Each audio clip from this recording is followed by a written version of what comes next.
Hayslip, Joe and Marie Heffernan, Michael and Mary Ellen Hogan, Donna and Richard Ivy, Alice and Ted Kernahan, Richard and Gail McGraw, the Bruce H. Mitchell Foundation, Eleanor and Francis Shen, the 63 Foundation, John and Margaret Deeks, Wendy Deeks, in memory of Peter A. Deeks, and by the Central Canadian Public Television Association.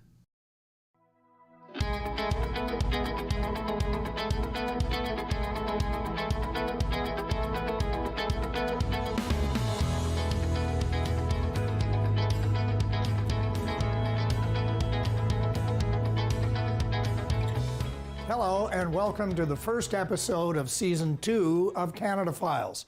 I'm Jim Deeks, and I thank you for joining us. Our guest on this edition is David Frum, a staff writer at The Atlantic and a frequent commentator on politics and public affairs on MSNBC and other network news programs. What most people don't know is that David was born in Toronto in 1960 and maintains dual Canadian and American citizenship.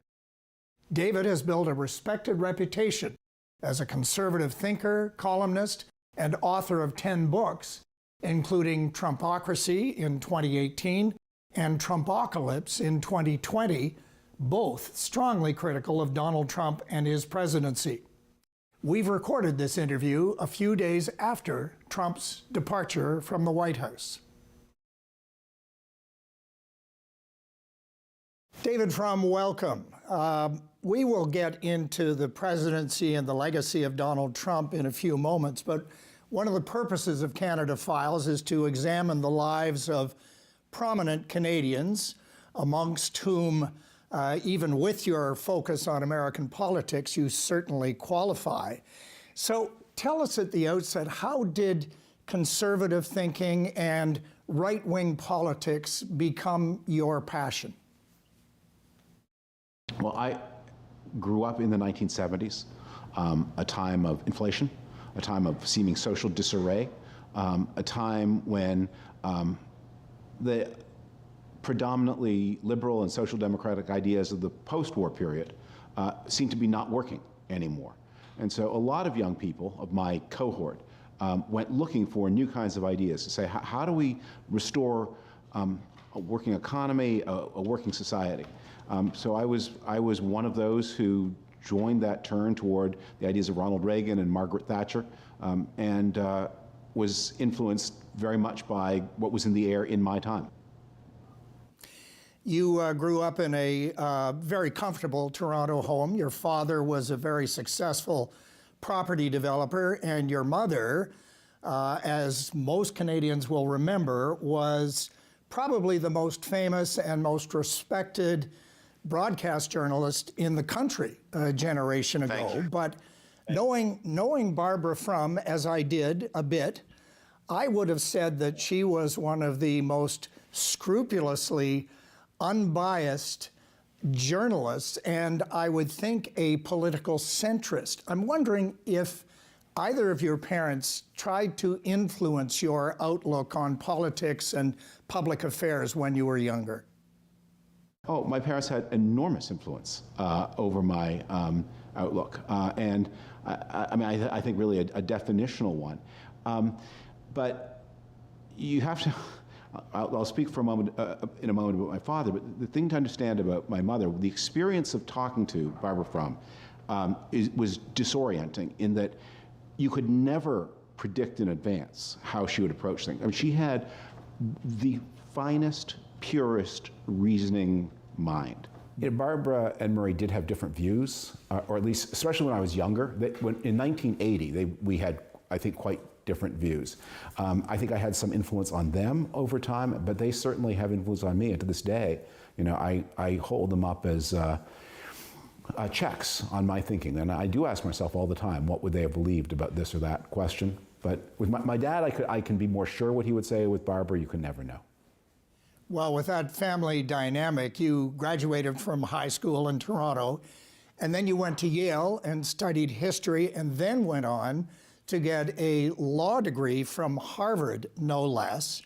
But right out of the gate, though, you came back to Canada and got into journalism. And I'm thinking with a Harvard law degree as your pedigree, you could have written your own ticket in the law profession in Canada. But was journalism always your intention? Did you never want to be a lawyer? Look, I can tell a purposeful story about how this went, or I can tell the truthful story that there was just a lot of floundering in my 20s, like a lot of people. And I'm often asked by younger journalists, how do you get into journalism? And I say, you can't just start in journalism. You have to fail at a lot of other things first. And so I spent most of that period reading a lot, traveling a little, making a lot of mistakes, not sure what to do, and sort of stumbling around. So I got into journalism very much by accident. Writing was something that came naturally to me, and it also, the challenge of writing better was interesting to me, and so I spent a lot of time on that, but I would be not accurate to the record if I tried to present any great plan or that I made very conscious decisions to choose one path rather than another. Well, you obviously chose journalism, and for the next few years you stayed in Canada and worked for a magazine very much like The Atlantic is today, and wrote also for U.S. publications. And then in 2000, from what I understand, you were rather surprised to get an offer to go and work at the White House at the beginning of the George W. Bush administration. Was getting into the inner workings of politics and government an intention, or was it just by accident? Again, it was a fluky thing. I had covered the Bush campaign in 1999-2000. I'd gotten to know some of the people involved in the campaign, and I liked them. We developed some friendships, but it never occurred to me that this would be any kind of role for me. I think the main reason it happened, and again, this is to emphasize the element of luck, was because of the Bush v. Gore recount. The Bush people could not be certain they were going to form a government until I think about the 2nd or 3rd of December, a month after the election. And so the government had to be constituted very, very hastily, and especially the White House staff. So living in Washington and being available was a major recommendation to anybody. So I got this approach, could you come do it? And I was unsure. I'd never worked in government before. I wasn't sure. To tell you the truth, I had preferred John McCain in the Republican primaries over George W. Bush in 2000. But curiosity, I was moved by curiosity, by personal friendship, and a sense of, well, this was a responsibility, and you don't say no to those kinds of responsibilities. So I started work in the Bush administration about 4 or 5 days after inauguration in 2001. And what were your functions in that job? Well, George W. Bush was, he was not, as all the world knows, he was not a naturally articulate person. And a lot of politicians in that situation would react by dismissing the importance of clear speaking, but he actually upvalued what it was that he wasn't good at. So he built a comparatively small speechwriting team. Ronald Reagan and Bill Clinton, I think, had 8 or 9 speechwriters. So George W. Bush really had 4, and treated us well, and then we all had sort of responsibilities. And so there was I think the main reason I was hired was because I'd had a background in a lot of economic journalism, so I was there to deal with mostly the domestic agenda, the tax plan, the economic plan. The United States was caught up and was heading into a recession because of the dot-com bust. I worked on agriculture, trade, transportation, all of those kinds of issues, and wrote a lot about there were a lot of trade issues on in the inbox in those days before 9/11. That was probably the thing I worked on most. But I remember spending a lot of time developing an expertise in agriculture issues. You were later credited, of course, with the coining the phrase "axis of evil" in relation to the regimes at that time in Iran, Iraq, and North Korea. And this was a time, I think we'll all remember, when America and the president in particular were quite fixated on wanting to eliminate Saddam Hussein as the president of Iraq.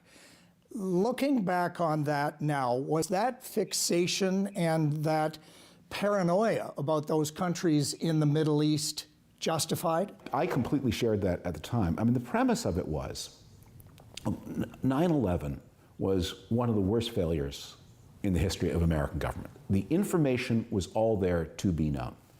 And the ability to stop the attack was all there. It was all distributed. The US government collectively had all the information it needed to protect America.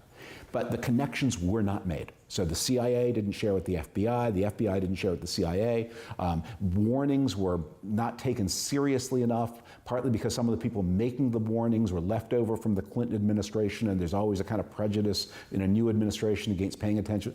And it was just, so it was a tragedy, it was a horror, but it was also an embarrassment.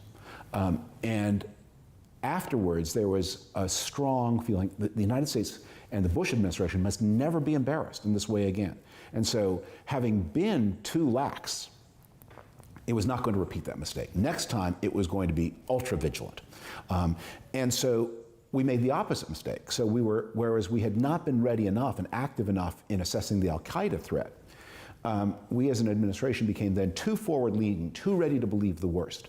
So every piece of information about Iraqi actions and capabilities was given the most alarmist interpretation rather than the least. And I absolutely 100% shared that. So we all thought we had all this evidence about what they were up to. I mean, they were up to no good in all kinds of ways. Up to no good against their own people, up to no good against their neighborhood. But, you know, you got famously, you got the information, they're importing aluminum tubes. Now, those aluminum tubes could have been used for conventional rockets, which would be annoying but not a world threat, or they could be used in a nuclear program. Which did you choose to believe? We chose to believe the most alarmist, and I think embarrassment over the failure of 9/11, I mean, it's a classic story of government, you know, that government is all about locking the barn door after the horse is gone, and that's what we were doing. As President Bush's second term was coming to an end, you had left the White House by then, but at that point, you announced that you were going to work with the campaign team of Rudy Giuliani, who was seeking the Republican nomination for president in 2008. I'm not going to ask you about that experience, but I will ask you, what's your view of Giuliani today? I had lived in New York in the 90s and worked for a New York think tank, and I'd had a good exposure to Rudy Giuliani back when he was mayor. It became apparent to me pretty fast in 2007, 2008, that the man who was running for president was not the same man who had been mayor of New York. And obviously, the change has been even more extreme in the years since 2007, 2008. And I think it's a good thing for everybody that campaign didn't go any further than it did. Well, talking about Giuliani gives us a segue into asking the question, as I'm sure most Canadians would want me to ask, but what on earth happened in America to America in 2016? Look, this is a huge question. I've written so much about it, and the full answer's in the books, but let me just give you a quick. The first thing to bear in mind is in 2016, Donald Trump got 46.1% of the vote, which is a little bit better than John McCain in 2008, but otherwise worse than every single person who was nominated by either party in the 21st century. Worse than Romney, worse than Kerry, worse than Gore, worse than most of the people who lost. So there was a large element of fluke as to how he actually won the presidency. But look, it's shameful enough that he got the nomination. I think that has to do with a lot of the failures of traditional Republican politics. You know, that Republican voters felt the Great Recession the same as anybody else. They felt the slow recovery from the Great Recession. They felt the things I've been talking about since 2005, the same as everybody else. And so, you know, to put it bluntly, I mean, Republican voters were telling their party elites, what we want is more health care, less immigration, and no more Bushes. And going into 2016, the party said, right, what you want is less health care, more immigration, and Jeb Bush. And Republican primary voters said, nuts to that. No, we don't. And then Donald Trump, you know, to give him credit, I mean, he's obviously, he's a monster. But to give him credit, in 2015 and 2016, he was talking about things. He didn't offer constructive solutions, but he was talking about the opioid epidemic that was killing so many tens of thousands of people at a time when the other candidates were dismissing it. He undertook that there'd be no reductions in Social Security or Medicare if he were president. All the other candidates said they would shrink it. He promised more health care coverage. Everybody else was talking about repeal of the Affordable Care Act. I mean, his promise was a lie, so I'm going to get rid of Obamacare and replace it with something terrific, and I won't tell you what's in it. But he was promising something better. He talked about immigration and how the United States needed to slow it. He talked about things that mattered. And when he first appeared, I thought, well, maybe he could even be a positive force. Maybe what will happen, and this is now we're talking about the summer of 2015, maybe what will happen is he will show that this conventional republicanism isn't working anymore. He will beat one of the front runners, maybe Jeb Bush, in the early primaries. And at that point, the party will get the message that it needs to integrate the themes this demagogue is talking about. Because demagogues talk about things that people care about. That's how they get to be demagogues. They will find some way to domesticate this agenda into something responsible. And somebody, Marco Rubio, Scott Walker, somebody like that, Rick Perry maybe, who's governor of Texas, somebody will take his themes and create a responsible approach. And that never happened. Donald Trump declared in, I think, June of 2015. By July of 2015, he's the front runner, and he stays the front runner, except for 1 week in November of 2015, all the way until he gets the nomination. Did his conduct in office, once he got in, even with that low percentage of plurality of vote, did his conduct in office surprise you? I think it surprises. Like every day, you would say, "Well, it can't be worse than this," and then he would find some way to make it even worse. I think for me, the main surprise was, look, I knew he had no respect for democracy. I knew he was hostile to American global leadership. I knew that the Russians had an unhealthy grip of some kind upon him. And I knew that he was a crook and that he would use the presidency to make money.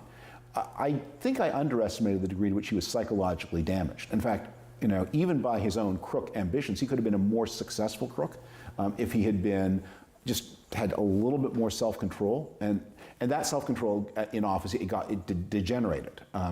And until we got to the end where he incited this violent attack on the Congress of the United States. We're recording this interview a few days after the inauguration of Joe Biden, but a few days before the Senate will vote on whether or not to convict Donald Trump on his second impeachment. I'm not going to ask you what you think the outcome should be or what the outcome will be, but I will ask you what you think the outcome should be, and I assume your opinion will hold even after we know what the outcome is. So this time around, President Trump incited, and you all saw it on video, and there's no question about the facts, incited a mob to attack the Capitol so as to interrupt the vote so that he could illegally hold on to power. So that's about as bad a thing as a president can do. And the president waged war on the government. He incited a mob of people, and we can see him dancing in the tent before the incitement begins. We can see the crowd responding to him. We can hear what he's saying to them, which is, you have to go stop Mike. He has this fantasy that Mike Pence can somehow interrupt the counting process. And the target, it wasn't just the Congress, it was his own vice president. I mean, if this is not the kind of behavior that the founders had in mind, what do we think this process is for? As I mentioned off the top, the title of your most recent book is Trumpocalypse: Restoring American Democracy. When you were watching the riot unfolding on the Capitol on January the 6th, were you not thinking, oh my God, this is the Trumpocalypse unfolding right before our eyes? Yeah, no, it was horrifying. Having lived through 9/11, I would say what happened on January 6th was not as instantly terrifying and horrifying as that, because there are so many elements of farcicality to it, and also even that people did die, but it obviously wasn't going to work. even, I mean, it was like 9/11 really did bring down buildings, really did smash up the Pentagon. Was aimed at the Capitol and could have had a decapitation strike against the U.S. government.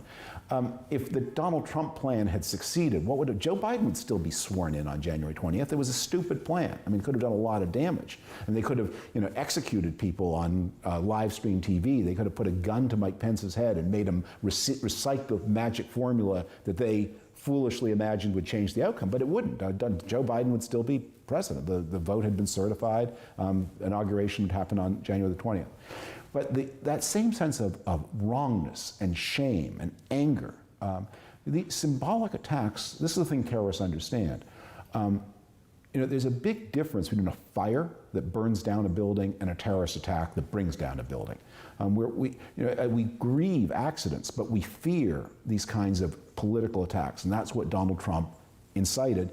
And maybe he didn't anticipate every aspect of it, but he really did want Mike Pence to be coerced into breaking the law and changing the outcome of an election that had been over for weeks. Will you be writing another book on Trump, on his legacy at some point?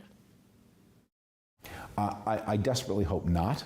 Although Clay Aiken from American Idol, he interviewed me on his podcast, and he said, you have to write a third book. And I said, I don't want to write a third book about Trump. I've had enough. He said, no, but I've got your title for you. I said, really? What is it? He said, Trump-carceration. It's pretty good. Pretty good. But my next book is going to be a history book. It's going to take a longer view, and it's going to go into some of the deeper themes of American life over the time that I've been alive.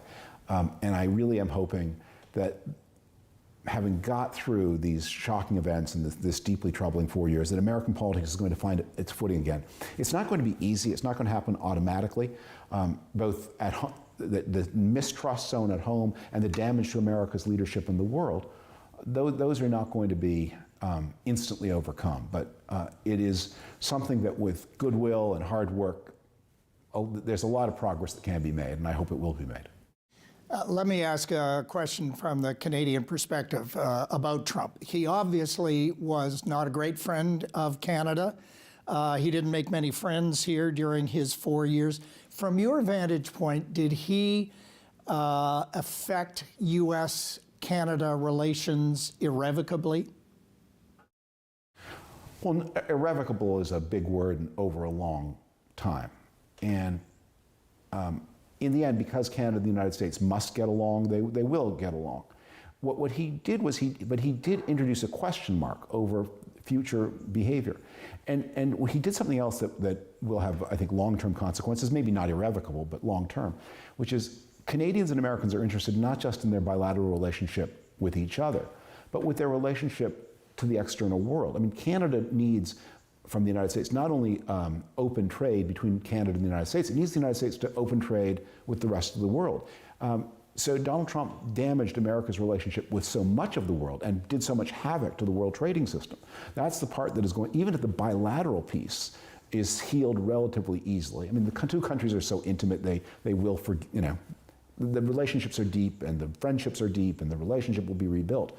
But they are embedded in global networks that are more fragile and where one other thing has to be said, where the American position is changing. And here's a point that just needs to be driven home. When I went to work for George W. Bush, the US economy was about 8 times the size of the Chinese economy. And when Barack Obama became president, the US economy was about 3 times the size of the Chinese economy.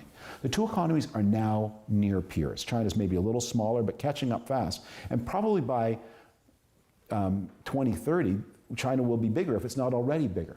So the United States, we know none of us live anymore on a world in which the United States can give orders to the planet in the way that it could in the year 2000 or even 2008. And Donald Trump never understood that, and he fought it by just trying to bark and yell and smash relationships. And that is threatening not just to America, but to everyone who depends on America, beginning with Canada. David, you've spent about a third of your life now living in the United States. You became a naturalized American citizen about 13 years ago, but you are Canadian. You and your wife are Canadian. You maintain a residence, a country home just east of Toronto.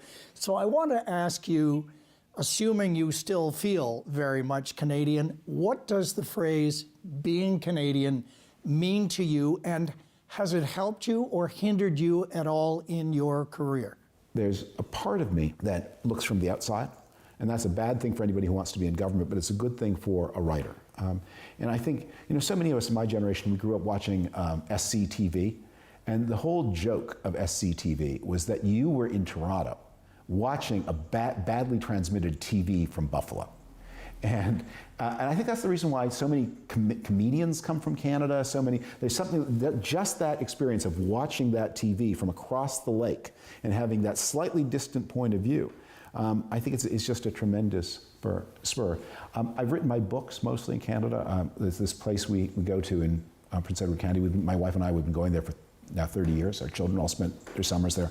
And that's where I do my most creative work. And so I see when I sit down to think and meditate and be out of the turmoil and write for a longer perspective, I'm doing it from across the lake to the Great Republic. Well, David, from across the lake today, I want to thank you so much for your perspective. Your answers were great, and thanks for being a Canadian and covering the American scene as well as you do. Thank you so much. And thank you very much for joining us on Canada Files. We'll see you again next time.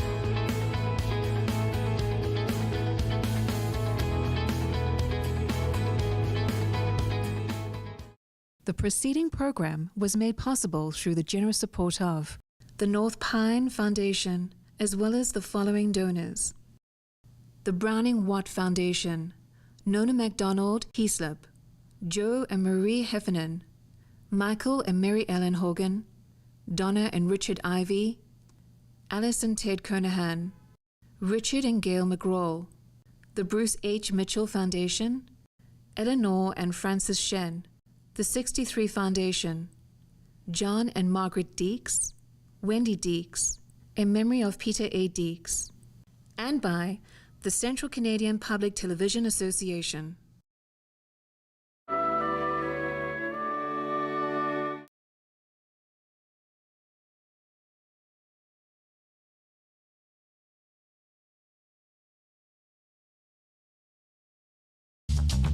This program is brought to you by Ignite TV.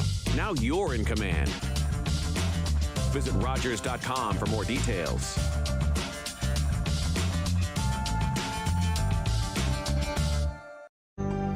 Call the Rogers TV viewer response line, email us, or connect with us on social media. Play 4 games of bingo from the comfort of your own home each Monday at 7 p.m. for your chance to win money from our $2,000 regular bingo or $5,000 super bingo night. Kiwanis TV Bingo, Mondays at 7 p.m. on Rogers TV.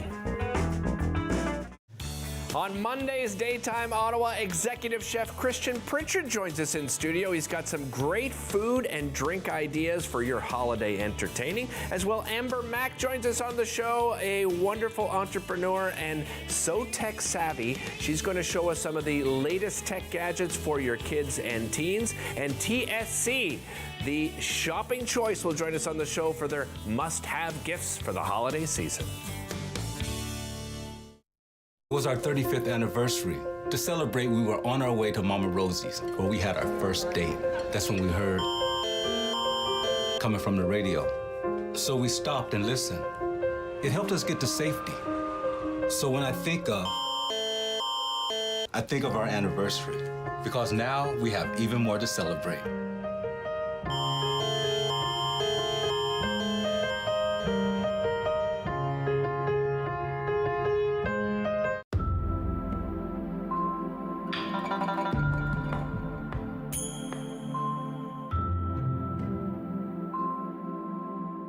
The following program was made possible through the generous support of the North Pine Foundation, as well as the following donors: the Browning Watt Foundation, Nona MacDonald Heaslip, Joe and Marie Heffernan, Michael and Mary Ellen Hogan, Donna and Richard Ivy, Alice and Ted Kernahan, Richard and Gail McGraw, the Bruce H. Mitchell Foundation, Eleanor and Francis Shen, the 63 Foundation, John and Margaret Deeks, Wendy Deeks, in memory of Peter A. Deeks, and by the Central Canadian Public Television Association.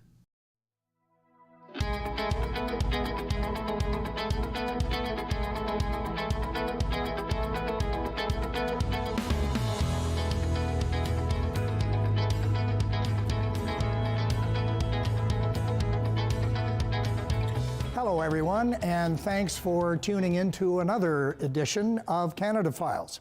I'm Jim Deeks, and in our ongoing effort to be relevant, we're pleased to welcome Larry O'Reilly as our guest on this episode. Now, you may not know Larry, but he's had an exemplary and enviable career based here in Toronto as the person probably most responsible for building out the global network of IMAX film projection, which is, of course, the international pinnacle for watching movies and documentaries in ultra-large movie screens, and more recently as a pioneer in the practical development of holography, which we'll explain in further detail. But before we get started, I should explain to you that for one of the very first times in broadcast television, our guest will be appearing on stage with me as a hologram. So, Larry O'Reilly, are you there?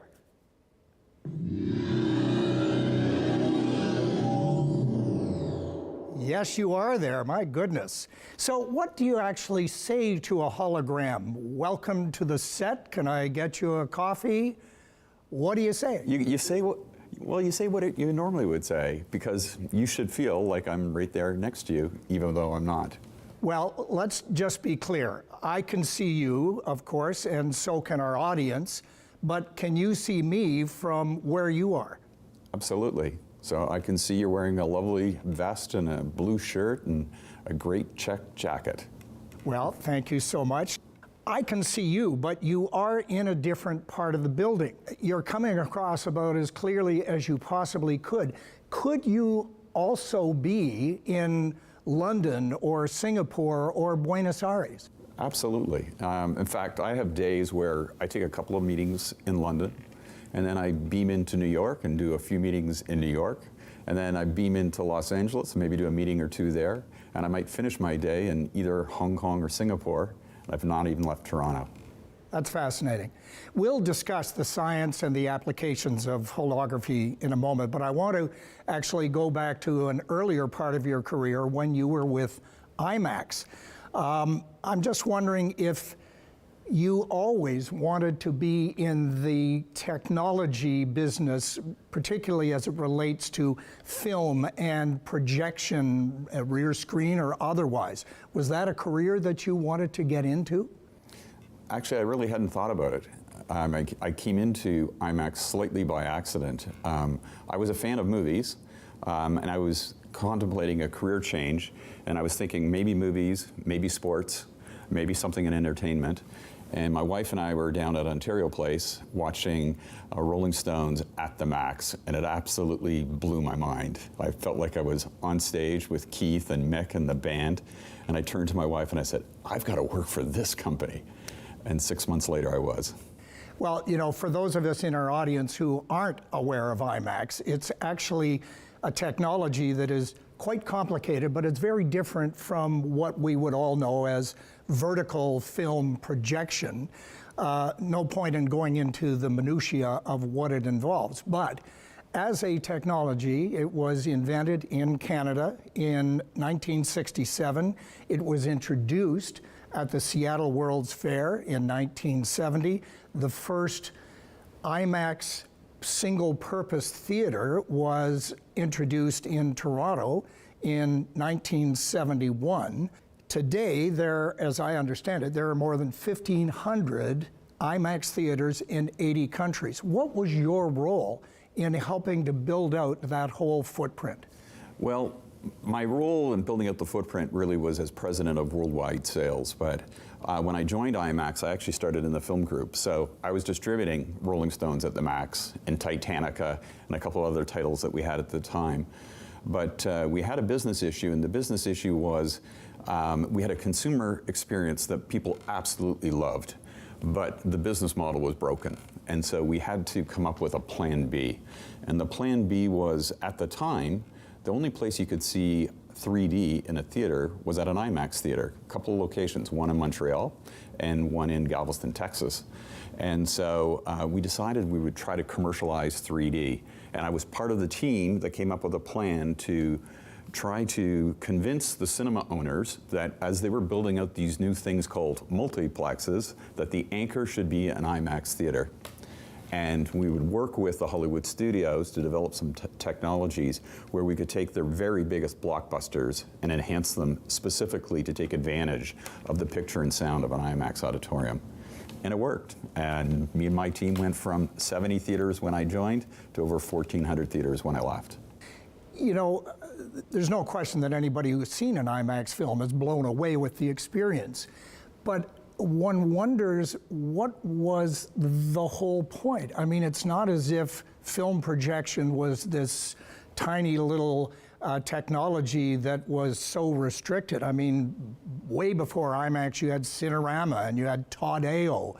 What was and is the appeal of IMAX today? What's made it so successful?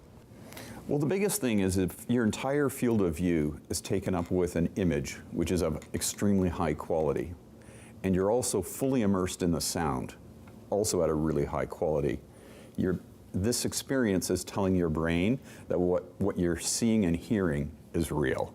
So it allows a filmmaker to transport the audience anywhere in the world, you know, down to the Titanic, up on the space station, at the top of Everest, everywhere in between. So it really allows the audience to suspend disbelief. Well, you mentioned some of those early films, and actually not even early, some of the ongoing films that have been so successful for IMAX. But IMAX, and I think with a lot of your work, started to get into Hollywood and major Hollywood films. What was your role in taking IMAX to Hollywood producers? Well, I was running film distribution at the time when we first started dealing with Hollywood. And the first big movie breakthrough for us was Fantasia 2000, the IMAX experience. It played in 63 IMAX theaters around the world. It did almost $1 million per theater. I think our box office in 3 or 4 months was about $62 million. And then it went out and played on over 3,000 regular screens, and it did about the same amount of money. So that was an aha moment for Hollywood. You take the IMAX brand and you combine it with the Disney brand, and there's a huge audience are looking for that kind of experience. You left IMAX about 5 years ago, and I guess it was somewhat of a natural transition. I mean, it took a couple of years before you got into holography, but you can see the progression. Tell us a little bit more about the transition for you into this new business and the origins of the business itself. Well, the origins of the business itself was that it was founded by the entertainer Paul Anka and a businessman named Rene Barty. And their goal was to create a Frank Sinatra show for the Wynn Hotel. Tupac had just played Coachella and as a hologram, and it was, you know, revolutionary within the music industry, and it was worldwide news. Unfortunately, their Frank Sinatra show didn't happen at the Wynn Hotel, and they had to move on to Plan B. A few years later, I was contacted by a former sales agent of mine at IMAX, who was based in Brazil, and said, listen, you gotta come and check out this technology. They're doing these huge scale shows with Tony Robbins and Stephen Hawking and Deepak Chopra, but they can't really figure out a way to monetize and get to scale within the business. Would you take a look at it? And so I came to Toronto, and I went to a studio that was on Queen Street, and they beamed this guy in from Los Angeles. And I was having a conversation just like you and I were, are right now, and I was absolutely blown away. It was the same overwhelming experience of, I can't believe this, like when I saw At the Max at Ontario Place. And the reality is, for people who experience this technology for the first time, that's how they react. They can't look away. It's just so much better than you would think it would be. You know, the very first hologram that I ever saw was about 10 years ago, I guess, at the Celine Dion show at Caesar's Palace in Las Vegas. And she was doing a duet with a hologram of Stevie Wonder at the piano. I mean, it was just amazing. And I remember thinking at the time, boy, that is a heck of a technology they've got there, but I wonder what the applications are beyond that. And you can answer that now, because that is almost dinosaur technology compared to where holograms are today. Yeah, I mean, hologram technology has improved, and the presentation quality certainly has improved, which helps with engagement. But really the big point of differentiation for art media is our software, which allows us to take these large data packs and encrypt them and compress them and send them anywhere in the world in less than 0.3 seconds or less. So that when you present an image, a moving image of an individual, and they look lifelike, life-size, in 3D without the need for 3D glasses, and there's no latency that's noticeable in the audio, your brain is telling you that they're in the room with you. We call that creating presence. And by creating presence, you actually create an experience that's not almost as good as the person being there, but in fact, oftentimes is better and more impactful than the person being there in person. So it allows us to create solve business issues on a whole host of verticals. So we're focused professional services, they travel nonstop. We can reduce the need for them to travel. They're still going to have to travel sometimes, but you can engage with customers. You can connect with them. You can teach them things. You can consult with them. You can do business with them, all holographically because of this two-way communication. And we do it in financial services. We do it in education. We do it in entertainment. We do it in the technology industry. And there are all kinds of other applications as well. So I could be a university professor in London, let's say, and I could be speaking to a theater of students in Melbourne, Australia, and giving a lecture? Absolutely. And in fact, we have universities that are doing that right now. You know, we have a display at American Samoa Community College in the South Pacific, and they have regular classes taught by professors from the University of Hawaii who beam down to the South Pacific and have two-way interactions with their class and run the courses that way. We actually have a clip that I know that you've isolated for us that kind of shows exactly this kind of presence. Just lead us into this clip a bit. Tell us what we're looking at. Yeah, this was a conference that was last year in Vancouver, and our client was Sun Life. It was a benefit conference, and the SVP of benefits for Sun Life was unable to be in Vancouver. However, the EVP, Kevin Doherty, was in Vancouver, so he was live on stage, and he beams in his colleague, and let's take a look. Hey, Dave. Hey, Vancouver. Hey, Kevin, how you doing? Is that yourself? This is myself here with you in Vancouver on stage. Welcome. That's it's great. It's great to see you. This works out really well. Where are you? I am in Toronto. And we should tell your audience, this isn't another one of those demos where I'm like, not real. Yeah. I'm actually really here on stage with you in Vancouver as well. Wow, wow. It's fantastic. You're looking well. I'll just say thank you to everybody in Vancouver. It was awesome to join you on stage. All right. Thanks, Dave. Thanks, Kevin. So where is this technology going? Where is it going to be, say, in 10 or 50 years? Well, I'm personally concentrating on the 10 years because 50 years from now, Jim, I'm not going to be here. I hate to break it to you. That makes two of us, Larry. But there we go. But no, it's evolving quickly. But really, you know, the beauty of the good news that's come out of COVID is that it's forced organizations to embrace technology to communicate with one another.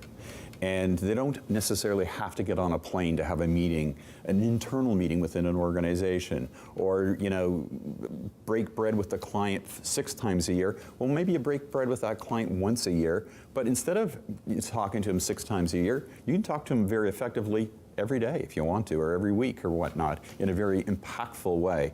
So it reduces the need for travel. And organizations, just before COVID hit, at Davos, the #1 topic was, how do we reduce carbon footprint? CEO after CEO went to the microphone and said, we will be carbon neutral by this date. And I can tell you, professional services companies, the big accounting firms and things like that, over 80% of their carbon footprint are flying people to meetings. So you still need to fly to meetings to break bread with somebody, but you just, now you can actually communicate with that person on the other side more frequently and with equal impact. So what other negative impacts might there be, though, on other industries? I mean, I think of literally the business travel industry. If everybody in 10 years is going to be appearing by hologram at conventions and meetings and so on, there aren't going to be a lot of flights, there aren't going to be a lot of hotel rooms booked and so on. Do you think of other negative impacts that might happen? Well, as I said, there already was a focus on trying to reduce carbon footprint by reducing travel is just one way to do it, obviously, but it's a very measurable way to do it. And I think that not just holograms, but frankly, COVID and Zoom and all the streaming platforms are forcing organizations to rethink their corporate travel. I know in my case, when I was at IMAX and I was running the global sales team and we would have these conferences, and my CEO and I would be going through the list. This person doesn't need to be there, this person doesn't need to be, and they all could justify actually going somewhere and actually being there. But it's brought into focus that business can continue without the need to get on a plane as often as we were. So tell me a little bit about your company, ARHT Media. What does the acronym stand for, first of all? Well, the acronym stands for Augmented Reality Holographic Telepresence. And what kind of projects are you working on now in early 2021? Well, I think the biggest new product that we've just launched is called the HoloPod. So we have on the display side an event type display that is portable. You're seeing me on that right now. We have a 5-foot wide version and a 10-foot wide version and a 30-foot wide version, and we can do anything custom as well. And we do. However, the company was really focused on being in the events business in the past. Where we're going directionally is really, we're looking to replace the high end of video conferencing with something with much greater impact.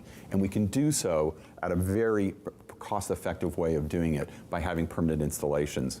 So our clients that had been purchasing our HoloPresence display were saying, we would use it more often if it was simpler to operate, and maybe in a cabinet where when we weren't using it, we can kind of roll it out of the way and put it back into position, make it a little more plug and play for a university professor, as an example. And so we just launched the HoloPod last month. The very first unit is at the University Health Network in downtown Toronto, where they're looking at actually networking their expertise, which is on University Avenue, to hospitals all over the province. Is your company unique, or do you have competitors throughout the world? Well, there are certain aspects of things that we do that other people do, but we are the only company in the world that are really focused 100% on live presentations. We do pre-recorded presentations too. Sometimes there's a reason, time zones or whatnot, where somebody wants to do a presentation and they're not available at 3 in the morning for some reason to speak to somebody in Singapore. But we're really focused on live. The other thing is we're the only company that does this on a global basis with a global footprint. We have our headquarters is in Toronto. We have a studio in New York. We have a studio in Los Angeles. We have one in Hong Kong. We have one in Singapore. We have one in Seoul. We have one in London. We have one in Tel Aviv. And the list is growing and expanding quite quickly. Now, you told me that, or you mentioned a minute ago, that Paul Anka was very much behind the origins of this company. Tell us a little bit more about how he got involved. And I should mention, of course, to our audience that Paul Anka is a fellow Canadian. Paul Anka is definitely a fellow Canadian, born in Ottawa. but has been based in Los Angeles for quite some time. And no, he was a co-founder. He saw opportunities in the music industry, and obviously, you know, when you write a song like My Way, you've got a little bit of a Rolodex. So he was very much focused on the entertainment sector. There are companies that specialize on doing holograms related to specifically for the music industry, and you know, you've heard about the Roy Orbison tour or the Maria Callas tour or some other entertainers that are deceased where they have an actor who plays that person and they're lip syncing to original recordings and oftentimes play with a live music orchestra. However, that's the entertainment business, and it's really the expertise is on touring and concerts and things like that. That's not our expertise. What we're focused on is trying to solve business problems for the executives in all areas of the world that are in constant demand. How do we make them more efficient? You're not efficient when you're sitting on a plane for 12 hours flying to Hong Kong from Toronto. You might take in a couple of movies, you might get a little bit of work done on your computer and the whole bit, but I lived that. I spent more than 300,000 miles a year living on planes when I was in my IMAX days. I'm much more efficient today. You've been with Art Media now for about 3 years. What's the most satisfying achievement that your company has made? I mean, for you personally. That's a good question. There's so many moments, and I think for me as the CEO, it's just seeing the team come together and really be on a mission. We really have a sense of purpose that we're changing the way people communicate, and it's hugely beneficial to those individuals, and at the same time, it's beneficial to the world from a carbon footprint perspective as well. So, you know, we're helping clients in a whole host of different ways and different applications. We do events that are just kind of mind-blowing. Last year, you know, the Crown Prince of Dubai was the host of the World Government Summit, and we did a hologram of him giving his speech about the 7 trends of future cities. And one of those trends is that in the future, there will be avatars of ourselves that you can actually send to meet, do meetings or socialize with friends and that sort of thing. And so consequently, it made sense that he gave that presentation as a hologram. And the mandate from his people was the audience can't be able to tell that it's a hologram. The audience has to believe he's actually on stage delivering it. And it was in front of 5,000 people, 80 heads of state, on national television. And at the end of his speech, he comes out from the side on the wings and actually walks out and shakes hands with a bunch of these government leaders. They actually thought he was delivering the speech. Incredible. You know, That was very cool. We've just come through Christmas, COVID Christmas. You know, a whole situation that we never would have envisaged a year ago, but for so many families across North America, well, around the world, families have not been able to get together. If you beamed forward 10 years from now, would families be able to get together in their living rooms through holograms? Do you see that actually happening? Absolutely. Now, the technology will continue to evolve on the display side. Our software would be able to enable it today, you know, and it'll only keep getting better because it does keep getting better. And I think people will socialize that way. And, you know, there are times when, you just can't be there at that time because you have a conflict or there's a pandemic. I know in my own case, you know, I had planned to visit my parents who live in Calgary at Christmas, and they called me just before and said, you know, the pandemic's raging here and we're a little older. You know, the vaccine is coming. Let's postpone our visit until we're vaccinated. And we'll be able to overcome those situations. You know, I had a client last year who we were working with on a project, and she came in and saw the technology for the first time and went crazy. She said, oh my God, she said, my husband's birthday is next week, and my daughter's in LA, and she's applied for a green card, and she can't come. And my son lives in London, and he has a young family, and he can't come. I mean, your technology could have done it. And so she had a private dining room, about 15 guests. We set up a small holographic screen. We beamed people in from London. We beamed people in from LA, and the family were together. It was bloody awesome. You know, I'm going to ask you one last question that I ask all my guests on Canada Files. And in your case, you have traveled around the world many times. You've met many important and influential people, obviously. You're representing Canadian ingenuity and achievement. What does being Canadian mean to you from all this experience? It's a good question. I mean, the reality is, if you're a Canadian, you're generally welcomed anywhere in the world, probably more so than almost any other nationality. You know, we have a reputation of being fair and honest and decent. You know, if you're American, maybe a little bit boring, they might think we are. But we're polite, and you know, and we're noted for being unfailingly polite, but also sincere. And so I think that, you know, personally, I'm extremely proud to be Canadian. I've worked, as you said, around the world. My job at IMAX was based in Los Angeles for a number of years. And I always felt the pull back to Canada, and getting off at Pearson, doesn't matter where I've been, I always feel pretty darn great. Well, Larry, you're clearly on the leading edge, and we really appreciate the time you've taken to share with us today. And I don't mean to be rude, but you can go now. Thanks, Jim. It's been a pleasure. And he's gone. But I want to thank you, too, for joining us today, and hope we'll see you again soon with more Canada Files.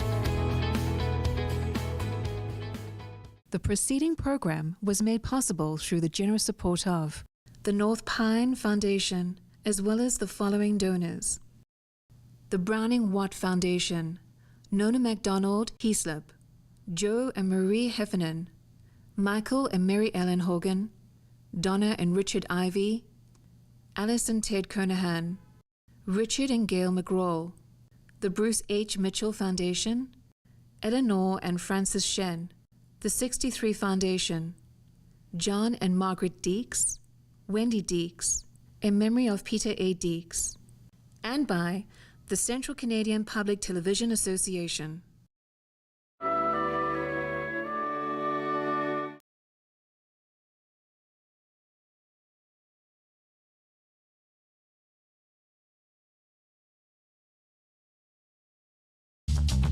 This program is brought to you by Ignite TV. Now you're in command. Visit Rogers.com for more details.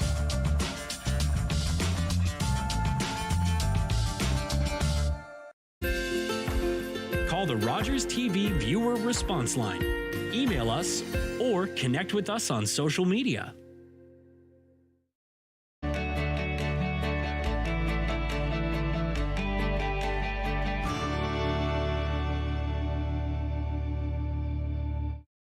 Ho, ho, ho, ho. Hey, kids, it's that time of year. Join us on Rogers TV for Talk to Santa. Give us a call and we'll have a chat. Ho, ho, ho, ho, ho, ho. On Monday's Daytime Ottawa, Executive Chef Christian Pritchard joins us in studio. He's got some great food and drink ideas for your holiday entertaining. As well, Amber Mack joins us on the show, a wonderful entrepreneur and so tech savvy. She's going to show us some of the latest tech gadgets for your kids and teens. And TSC, the shopping choice, will join us on the show for their must-have gifts for the holiday season.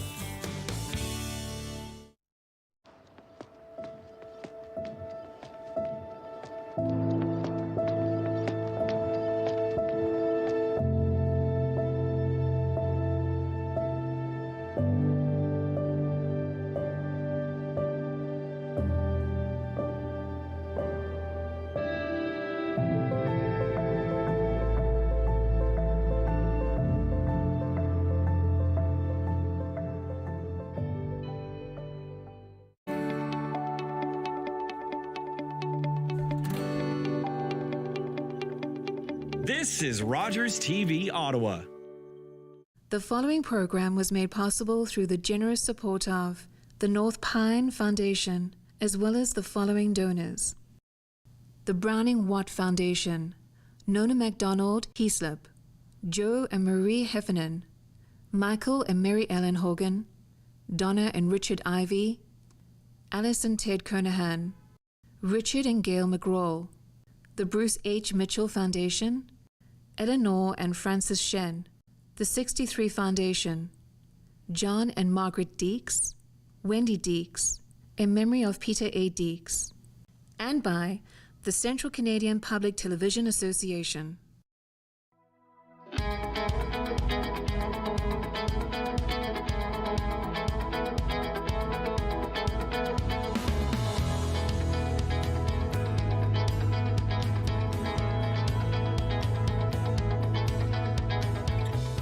Hello and welcome to this edition of Canada Files. I'm Jim Deeks and I'm very much looking forward to chatting with our guest on this episode. If you read books on travel and exploration or enjoy TV programs on far-off places and civilizations, then you'll undoubtedly know of Wade Davis. Wade is a professor of anthropology at the University of British Columbia, a Harvard-educated PhD who's written over 20 books, hundreds of magazine articles, and produced nearly 40 films and documentaries. He has several honorary degrees and is a member of the Order of Canada. If there was a living, breathing version of Indiana Jones, he would surely be Wade Davis. Wade, thank you so much for joining us. My pleasure, Jim. I've just touched briefly in my introduction on your fascinating credentials, but I wanted to add one more, and this is a quote from somewhere on the internet. I think it was a comment on one of your books. You've been described as, quote, a rare combination of scientist, scholar, poet, and passionate defender of all of life's diversity. That's very nice. And we'll discuss some of your projects in a few moments, but for all that you've done, I suspect perhaps the widest exposure of your lengthy career happened this past summer in 2020, when you published an article in Rolling Stone magazine called The Unraveling of America. So let's discuss that piece first. Were you saying America is doomed? No, not at all. In fact, I was in no way looking forward to the decline of America. In fact, if indeed the hinge of history opens to the Asian century, we're going to be nostalgic for the best years of the American century. No, what happened there, Jim, is that I've been asked by many people to write about COVID, and I declined because I didn't think I had anything new to say. But I was paddling my kayak around our little island here in British Columbia when I sort of had the idea that, COVID really wasn't a story of morbidity or mortality, of healthcare. It was fundamentally a story of culture, and we could understand where our culture was, in part by the way it responded to the crisis. And, Americans, who look into the mirror and see their exceptionalism, I mean, one of the things you have to do when you do a family intervention is you hold the mirror in love to the loved one, and so they can see where they've fallen, so that can be the first step on the path of rehabilitation. And COVID was an opportunity to see the fact that, sad as it was, Americans were sort of living in a failed state at that time, ruled by a dysfunctional government, at the head of which was something of a buffoon of a president who was actually recommending the use of household detergents to treat a disease that one had a sense he didn't intellectually understand. And people suddenly looked at America not with admiration or even anger, as have been the emotions since World War II, but with pity. And that's not an emotion that Americans are used to having. So the article was really an attempt to ask, what is that all about? And as you said, it hit this extraordinary, unexpected nerve. I just sent it on spec to an old friend of mine, Jan Wenner, who created Rolling Stone, and Jan put it up, and it resulted in over 5 million visits to the site, 362 million social media impressions. Visitations to my Wikipedia site soared from a modest 150 a day to over 4,000. So it hit a nerve, and it was really asking what indeed has become of the American dream. And what was the range of reaction to that piece? I'm sure it wasn't, overwhelmingly positive, particularly among Americans. What was really interesting is that the response obviously and predictably reflected the two halves of the American reality these days, and those on one side were sort of quietly saddened by the piece but determined to get it right. And from the other side, and not universally, came a kind of a deluge of vitriol that was bizarrely vicious in its intensity. Wade, what about Canada in all of this? As America declines, is there an opportunity for us on this side of the border to assume perhaps some of the moral, if not economic, leadership that America seems to be losing around the world? Well, America will be, a shining light for a long time, and let's hope so. But I think there are lessons in Canada, Jim. One of the things in Canada that has helped us in this crisis, in July 30th, for example, when the Americans announced close to 60,000 cases of COVID. Now, that was now a modest number compared to what we're seeing today, but at the time it was extraordinary. That day, there were only 5 COVID cases in all of British Columbia, where I live. And of course, we're a metropolitan population, an Asian city, Vancouver, flights coming in all day long from China and throughout Asia, 3 hours up the road from Seattle, where the pandemic landed in the Americas. Something was going right here. And I think part of what was going right is that, we don't define wealth by the currency accumulated by the lucky few as much as the strength of social relations and the bonds of reciprocity that bind us all into a greater purpose, if you will. We have a healthcare system that's designed to cater to the collective, not the individual, and certainly not the private investor who views every hospital bed as if a rental property. It's interesting, if you look at France, liberté, égalité, fraternité, liberty, equality, brotherhood. America, life, liberty, and the pursuit of happiness. Well, it's not clear that France or the States has ever really had any of the above. And our motto in Canada is pretty boring: peace, order, and good government. But the amazing thing is that's exactly what we've had since Confederation. It doesn't make us a perfect place in terms of race, in terms of all kinds of things, but we do pretty well. We do pretty well, and you've done pretty well being a Canadian. I want to go back now and just examine a bit of how you got to where you are today. How did you find a love of nature and an interest in civilization?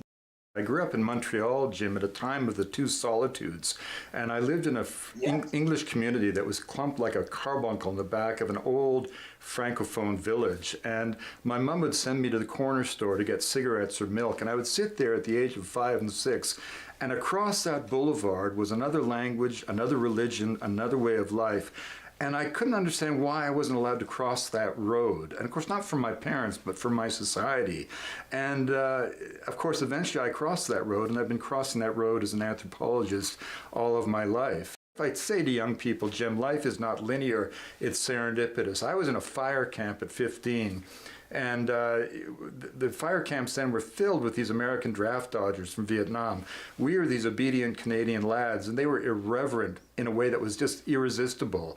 And one had the Harvard student strike on the cover of Life magazine in his backpack.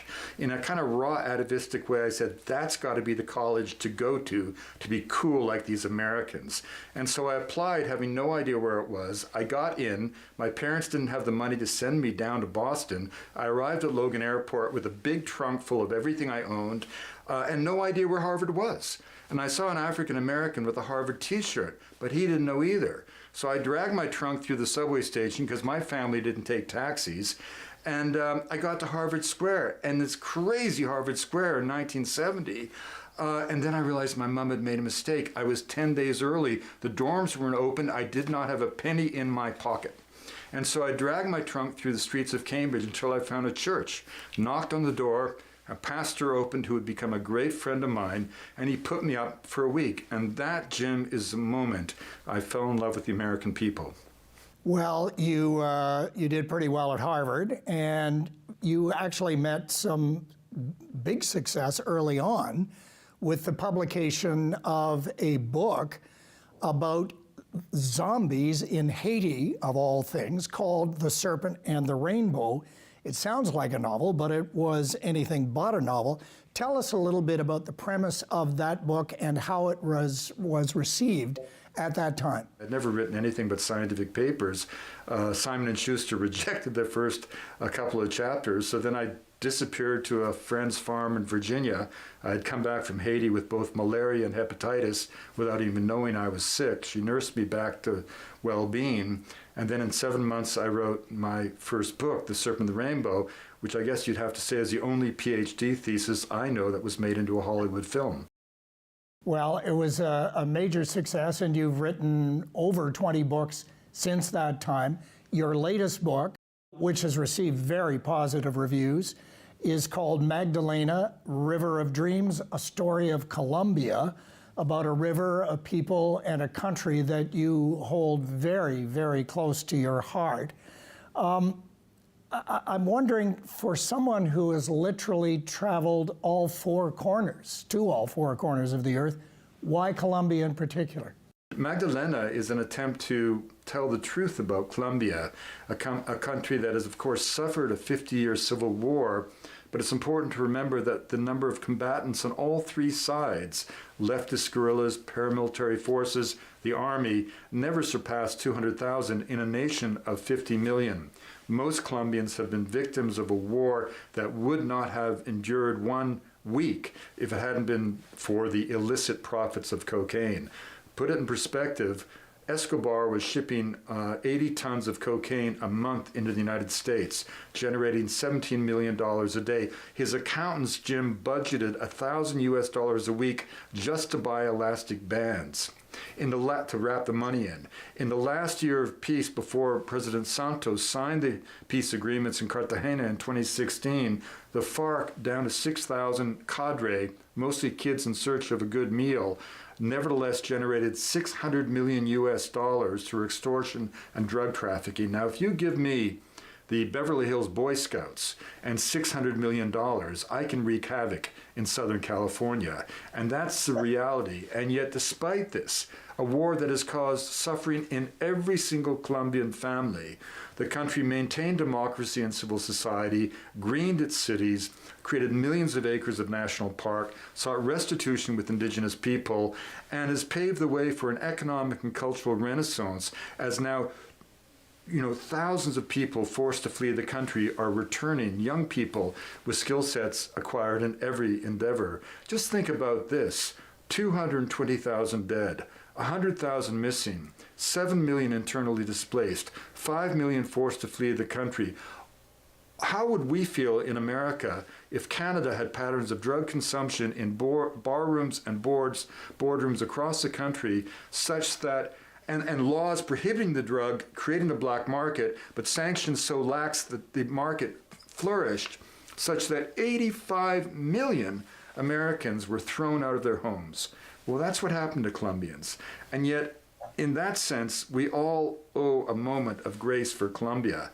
And incidentally, whereas the United States has been tormented by a handful of desperate women and children arriving at its southern border, Colombia, even while facing the costs of the peace agreement, $45 billion, even as oil prices, their main source of revenue, have plummeted, without any fanfare, they have absorbed the biggest humanitarian crisis in the history of the Western Hemisphere. Close to 2 million Venezuelans fleeing into Colombia, and they haven't been turned away at the border. They've been welcomed. They've been housed, fed, their children put in school, health care given to the elders. It's the most extraordinary thing that Colombia has done. So I think in some sense, the book was an attempt to tell the truth about Colombia through the metaphor of its great river, the Mississippi of Colombia, a corridor of commerce, but also a fountain of culture, the repository of literature, poetry, music, and prayer. And for telling the truth about Colombia and giving this much broader perspective other than just it's a drug haven, the president of Colombia has made you an honorary citizen, which is a huge honor I know that you're very proud of. extremely proud of it. I was weeping in the palace when he gave it. And President Juan Manuel Santos is an extraordinary man. After all, he was the defense minister who orchestrated the campaign supported by Plan Colombia. And you know, the United States gets a lot of flack for foreign adventures, Iraq, Afghanistan, Vietnam. Plan Colombia really worked. It allowed Colombia to professionalize its army. It let both the FARC and the paramilitaries know that the entire field of play had changed. And President Santos, having orchestrated the military campaign under the leadership of President Alvaro Uribe, then turned, once he became president, all of his energy toward peace. And he won the Nobel Prize for Peace as a result of that, and deservedly so. And he wrote of my new book, Magdalena, a beautiful tweet, unsolicited, that simply said, every Colombian must read this book. Wade, as I mentioned earlier, you've been to literally all four corners of the earth. And maybe the answer to this question is Colombia, but I wonder, in all your travels, have you been to any one place that you would describe as paradise? Almost everywhere I've been, Jim, I'd think of as paradise, a little bit paradise lost at some point. And so all of my books are trying to not celebrate the exoticism of the other, but rather to show the way that various cultures take our common genius. This is a great revelation of genetics. We are indeed cut from the same genetic cloth. The genetic endowment of humanity is a continuum. Race is an utter fiction. We all are descendants of a common ancestor, including those who walked out of Africa 65,000 years ago and in 2,500 generations carried the human spirit to every corner of the inhabitable world.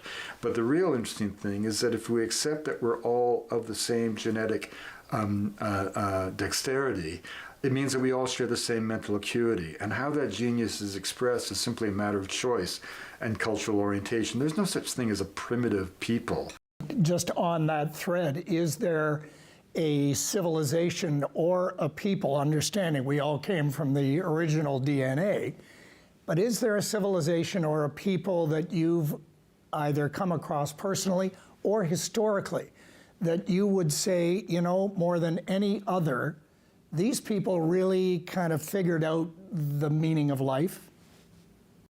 Well, I would lean on the elder brothers, the Kogi, the Wiwa, and the Arahuacos, three different societies, all descendants of the ancient Tairona civilization in Colombia. In the wake of the conquest, they retreated to an isolated volcanic massif where in a blood-stained continent they remained ruled by a ritual priesthood, sun priests, who maintained that their rituals and prayers literally maintain the cosmic or the ecological balance of the world. They speak in full paragraphs of our need to change the way we inhabit the planet. And I think one of the things we should recognize is that the success of our technological civilization, wondrous as it is, its ubiquity and its authority and its dominance shouldn't suggest to us that it's the norm. It's actually quite anomalous in the human experience. When Descartes said that all that exists is mind and matter, when he deanimated the world, when Saul Bellow would say science made a house cleaning of belief, and the world became kind of a stage upon which only the human drama unfolded. That created a kind of mechanistic view of the earth, which is not common in the ethnographic record. Most societies have a relationship based not on extraction, but reciprocity, some variant of the basic idea that the earth owes its bounty to people, but people in turn owe their fidelity to the earth. And this plays out in metaphor. Now, what do I mean by that? Well, I was raised, Jim, as you were, to believe that a mountain's a pile of rock ready to be mined. A forest consists of board feet and cellulose ready to be logged. That makes us very different than indigenous people who believe that that forest is the abode of Hukuk and the crooked beak of heaven, or that a mountain is a deity, an Apu deity, as they would believe in Peru, that directs their destiny. And the reason this is important is that it changes the ecological footprint of the culture to believe that the natural world is in fact alive. You know, societies like the Barasana and the Macuna and the Tanimucos in the Northwest Amazon and Colombia, their most profound cultural intuition is the notion that plants and animals are just people in another dimension of reality. Now that's a kind of a poetic idea, but it plays itself out in mythology such that their myths become essentially a land management plan dictating how people can live sustainably in the forest. And so one of the time I'm always asked as an anthropologist, why do these other cultures matter? Well, they matter for lots of reasons, but not the least of which is that the very existence of other ways of being, other ways of thinking, other ways of orienting ourselves in social, ecological, spiritual space, frankly puts a lie to those of us in our own tradition, rich as it is, who say that we cannot change as we know we must, the fundamental way in which we inhabit this planet. Let me ask you about climate change. As you know, we've had your friend Dr. David Suzuki on Canada Files, and he talked about his concern for the planet because of climate change and his real concern about the world his grandchildren are going to grow up in. We'll also be interviewing on this season Patrick Moore, who I think you know Patrick as well, who actually takes not necessarily an opposite view, but he certainly is very skeptical about the alarmism around climate change. What's your view? Are we on the brink of disaster, or is the alarmism and the concern about climate change perhaps overblown? Well, you know, I think that the absolute consensus among scientists is that there is a serious, demonstrable transformation. It's happening before our eyes. I would say as an anthropologist that the most poignant thing in my experience is that, you know, whether you have Pat debating with David, the bottom line is that Indigenous people who played no role in the creation of this problem are the ones dealing with the consequences, whether it's the Inuit in the high Arctic, Polynesians in the Marshall Islands with sea levels rising, the Sierra Nevada de Santa Marta as the Kogi Sea, the ice on the flank of the Goddess Mother melting away, and the other important thing is that for us, climate change, whatever one's political position on it, is either a political debate, a technical challenge, an economic opportunity, a biological, ecological catastrophe. But we forget that for those around the world who literally believe that they are responsible for the well-being of the earth, and that represents the vast majority of Indigenous people. Their prayers, their rituals, their ceremonies maintain the balance of the world. For them, climate change is a profound psychological and existential crisis, because if the earth is in trouble, it is their fault. And ethnographically, we see around the world Indigenous societies who played no role in the creation of this phenomenon, in a certain sense, doing more to deal with it than we ourselves are, who, of course, are culpable. You know, climate change is a consequence of 300 years of consuming the ancient sunlight of the world. There is no doubt that human activities are engaged in this warming of the environment. You know, we should just look at the consensus of scientific opinion. None of these scientists want there to be a problem. No one is looking for evidence of apocalyptic visions. I mean, they don't get up in the morning hoping that the world is going to fall apart. I promise you that. And clearly the consensus among scientists. And it's interesting because, I mean, we turn to science to celebrate the essence of who we are in Western civilization. You know, allopathic medicine, the greatest achievement of human history, arguably, the fact that we can put a man on the moon.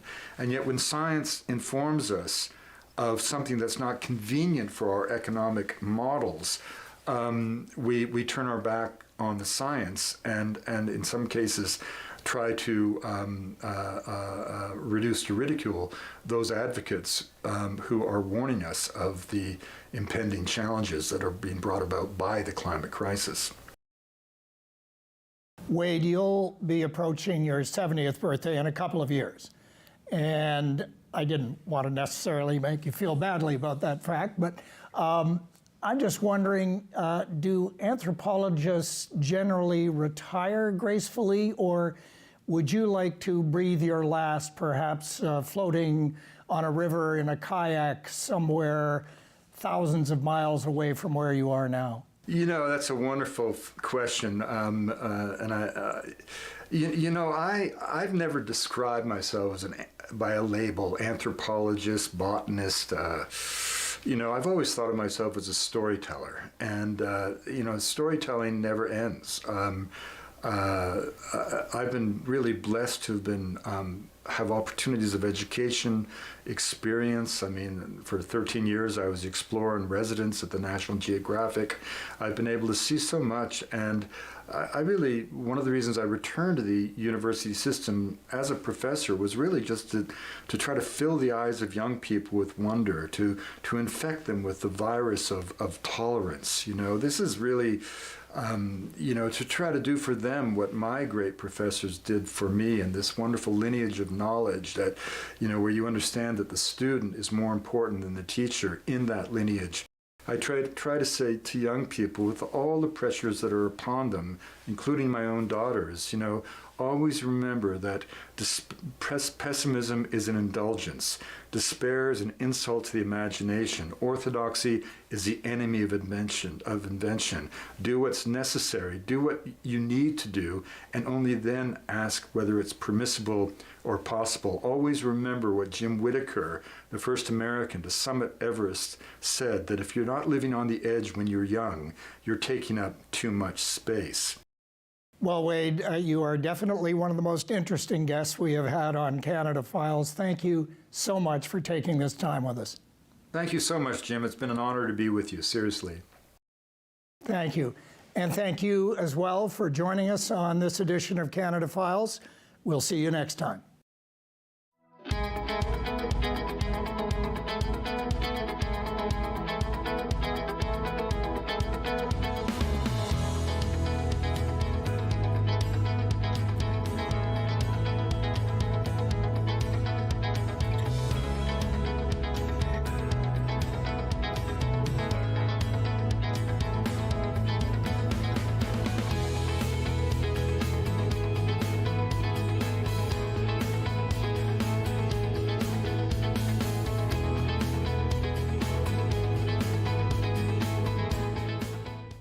The preceding program was made possible through the generous support of the North Pine Foundation, as well as the following donors: the Browning Watt Foundation, Nona MacDonald Heaslip, Joe and Marie Heffernan, Michael and Mary Ellen Hogan, Donna and Richard Ivy, Alice and Ted Kernahan, Richard and Gail McGraw, the Bruce H. Mitchell Foundation, Eleanor and Francis Shen, the 63 Foundation, John and Margaret Deeks, Wendy Deeks, in memory of Peter A. Deeks, and by the Central Canadian Public Television Association.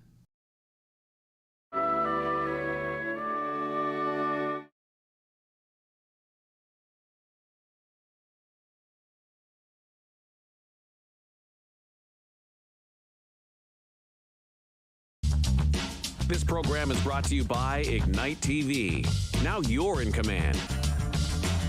Visit Rogers.com for more details.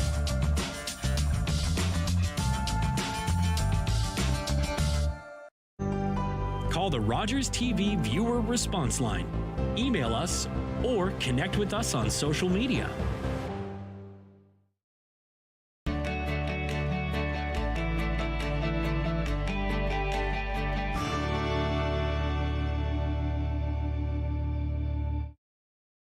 Play 4 games of bingo from the comfort of your own home each Monday at 7 p.m. for your chance to win money from our $2,000 regular bingo or $5,000 super bingo night. Kiwanis TV Bingo, Mondays at 7 p.m. on Rogers TV. On Monday's Daytime Ottawa, Executive Chef Christian Pritchard joins us in studio. He's got some great food and drink ideas for your holiday entertaining. As well, Amber Mack joins us on the show, a wonderful entrepreneur and so tech savvy. She's going to show us some of the latest tech gadgets for your kids and teens. And TSC, the shopping choice, will join us on the show for their must-have gifts for the holiday season.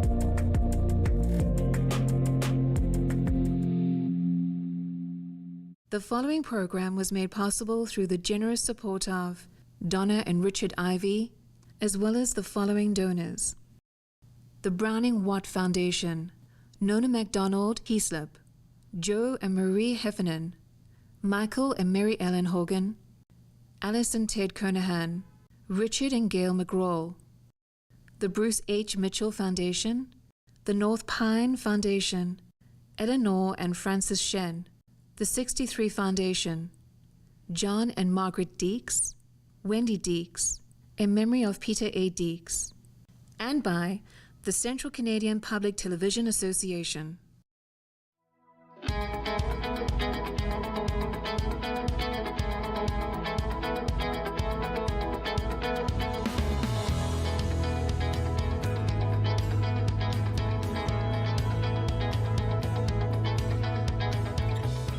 Hello, I'm Jim Deeks, and welcome to this edition of Canada Files.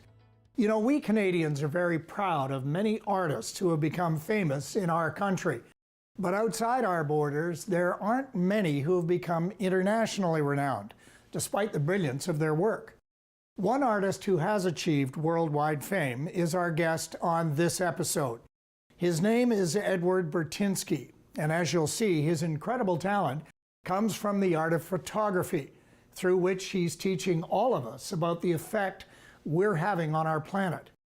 But before we start, I want to give you a taste of what Burtynsky's art and passion involve. Landscapes, yes, but also evidence of the impact and destruction of mankind. Mountains of garbage, massive oil fields, rusted manufacturing plants, deep rock quarries, that from a distance look like brilliant and compelling abstract art, until you get up close and see what Ed's eye and his camera see. It's just stunning work.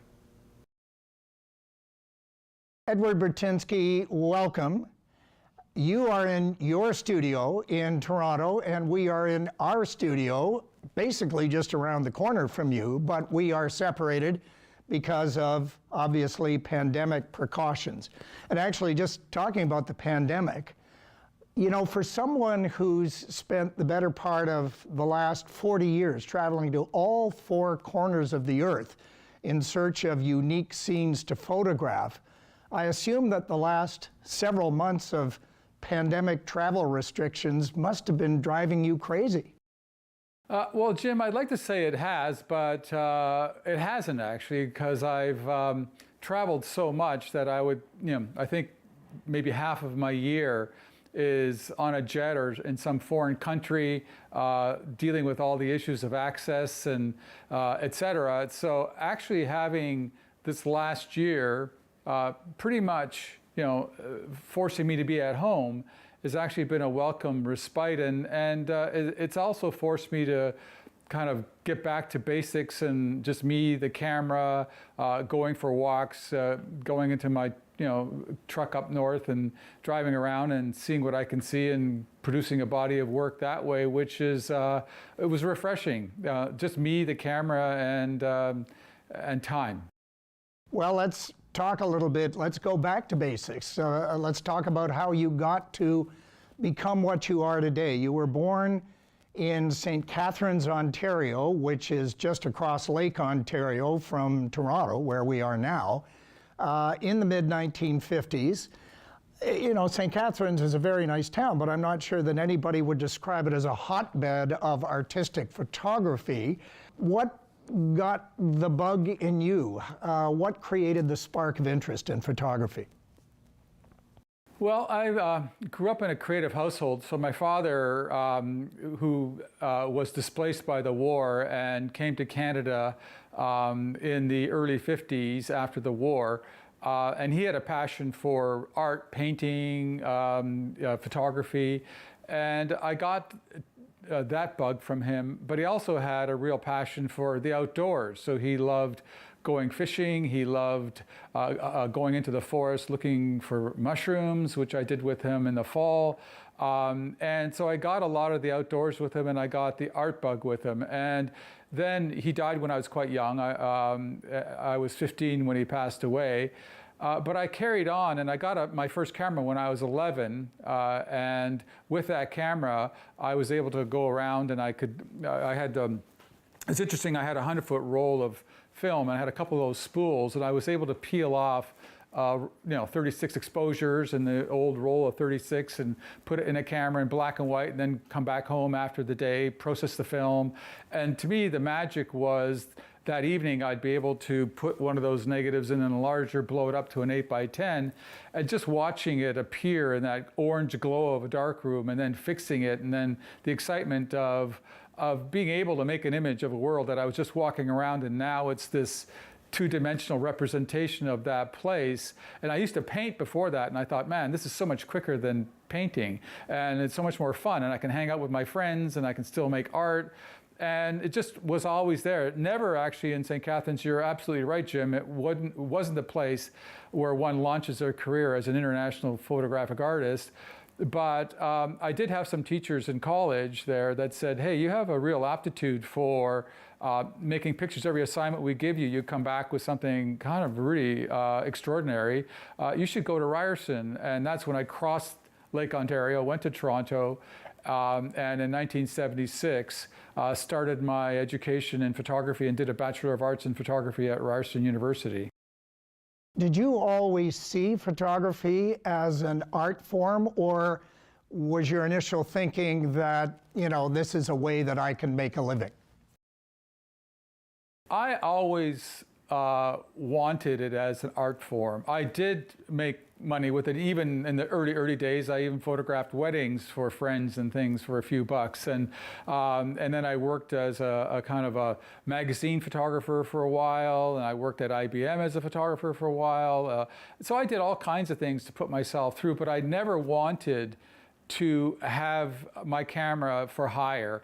I always wanted to have the camera as a tool for my creative outlet, to be able to explore the world. And I think as photographers and as artists, we're always trying to look at reality and find the moment where it transcends that. So there's something that you can't put your finger on, but it just, when we stand in front of that image, it makes us kind of feel like we're transported somewhere else, that invokes our sense of wonder.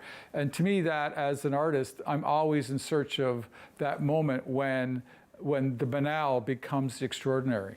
When, though, did you sort of discover the idea that you could blend environmental subjects with photographic expression? Because that, more than anything, I mean, the environment has been your trademark as a photographer.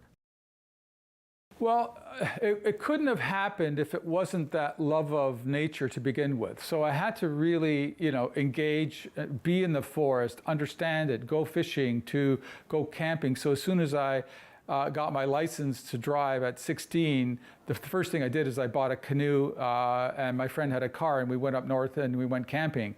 And I think it's that understanding of that place where in a way, we get to see what nature intended for the planet. And I wanted to say something about that, and I kept photographing that pristine landscape. But after a while, I kept thinking, well, if I want to be a contemporary of my time, this felt too nostalgic for me. It felt like a yearning for this kind of untrammeled world that was there, this notion of a paradise lost, and I'm trying to re-find it. But I had an opportunity, as I put myself through school, I was able to get jobs in GM and in the mining companies up in the north that paid really well. And it was looking at those places that eventually I thought, well, maybe it's not going to the pristine landscape that is true to my time. It's actually going to the place where we transform that landscape, because what I'm witnessing at that time, even in the early 80s, the projections for human population growth were spiking, and it was unprecedented. So we were in this unprecedented moment where the human populations were going to be on this exponential curve. And I was looking at resources, and I'm thinking, well, as we become more on this planet, we're going to be using iron ore more. We're going to be using copper more. We're going to be using trees more.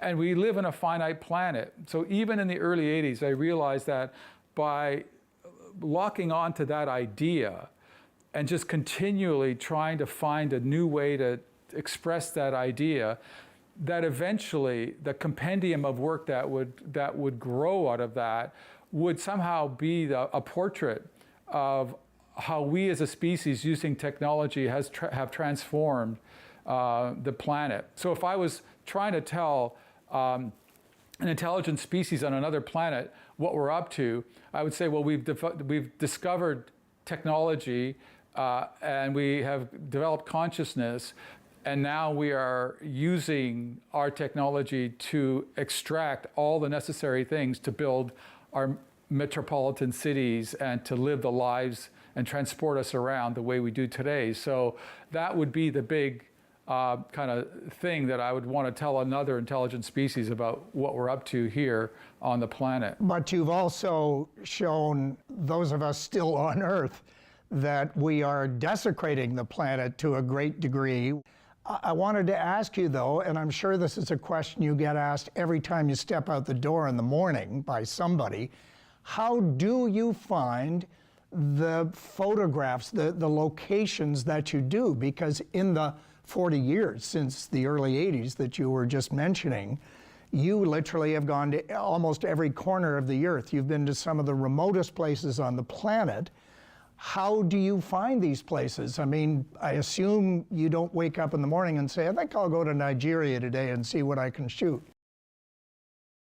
Well, very true, but it certainly got a lot easier with the World Wide Web and the internet and Google Earth and all that. But pre that, it was hard. Like one of my early subjects was quarries.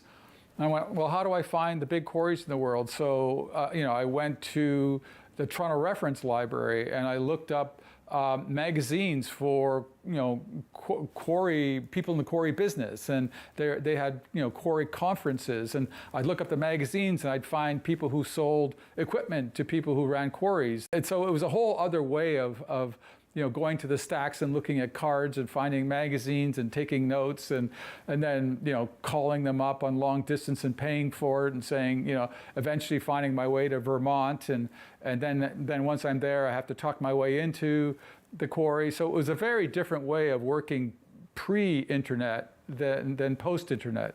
With post-internet, then I can research, and it was always going, for me, it was how do you go from a general idea, like quarries or copper mines or whatever, to the specific place in the world. And the one thing that I kept doing in how to define that is I looked for like quarries or mines that have been around for a long time, that were still very productive and going, and that they were the largest examples of mining or quarrying. So that was always, like if I thought of copper mines, well, there are probably, 25,000 copper mines around the world. Well, which one? Why? And it would say, okay, which is the biggest copper mine in the world? And then I would go there. And if they didn't let me in, I'd go to the second biggest copper mine in the world and try and get into there. And I'd work my way down. Usually I got it within the first or second mine, would say, okay, come on over. Let me see what you can do. When you find a location, though, is there something that you, Ed Bertinsky, can see in the shot that the rest of us mortals can't or don't see in the shot? I mean, how do you pick the place you want to snap that photograph? And I think that's, it's a great question and also very rarely asked, because there is something, and I think, and I'm always reminded of it, that to get to that place, you really have to understand the present moment. You have to be in that moment. You have to kind of look at all of the elements that are at work, the light, the texture, the color, the time of year.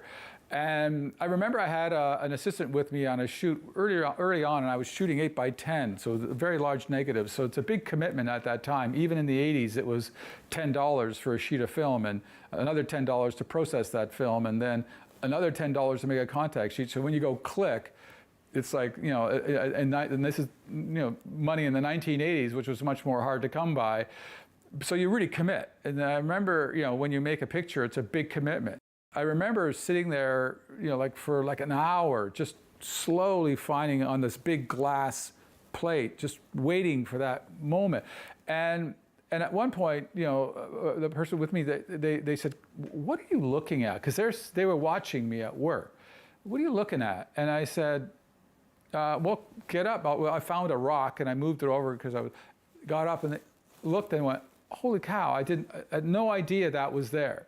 Like, so it is the ability to kind of isolate within that landscape a moment where something occurs, and you have to attenuate, I think, your eye and your mind and all your senses to especially your visual sense, to say, here, by isolating this here is the picture. Everything else becomes mundane. So I've learned that actually the photograph of the places I go to are almost inevitably more interesting than the place itself. When you're walking around a quarry, it just looks like a torn up landscape. But all of a sudden in there's a small spot where if I isolate that, some magic occurs. Again, looking for that transcendent moment where the mundane becomes the extraordinary. I wonder, with all the destruction and the garbage and the poverty that you've seen over these last 40 years, how has that affected you personally and even emotionally? Well, I mean, I have, when I was doing a lot of that work, and particularly when I went into places like India or even China, and India in particular, to see the kind of scant means of existence. And I had, at that time when I was shooting that, I had daughters that were like, you know, 2 and 5. There were 3 years between them. And when I was going into India, and I actually found myself in tears at times, just thinking about these, you know, children and the incredible disadvantage they had in trying to, you know, make a living and having to, you know, beg for an existence. And it's kind of like you see things that you know would never ever happen here, but yet, you know, that kind of resilience, the human resilience, and what normal could be because one of the things that I think I saw and what I've learned about humans is we are incredibly adaptable, and we can adapt to a new normal faster than any other creature on the planet.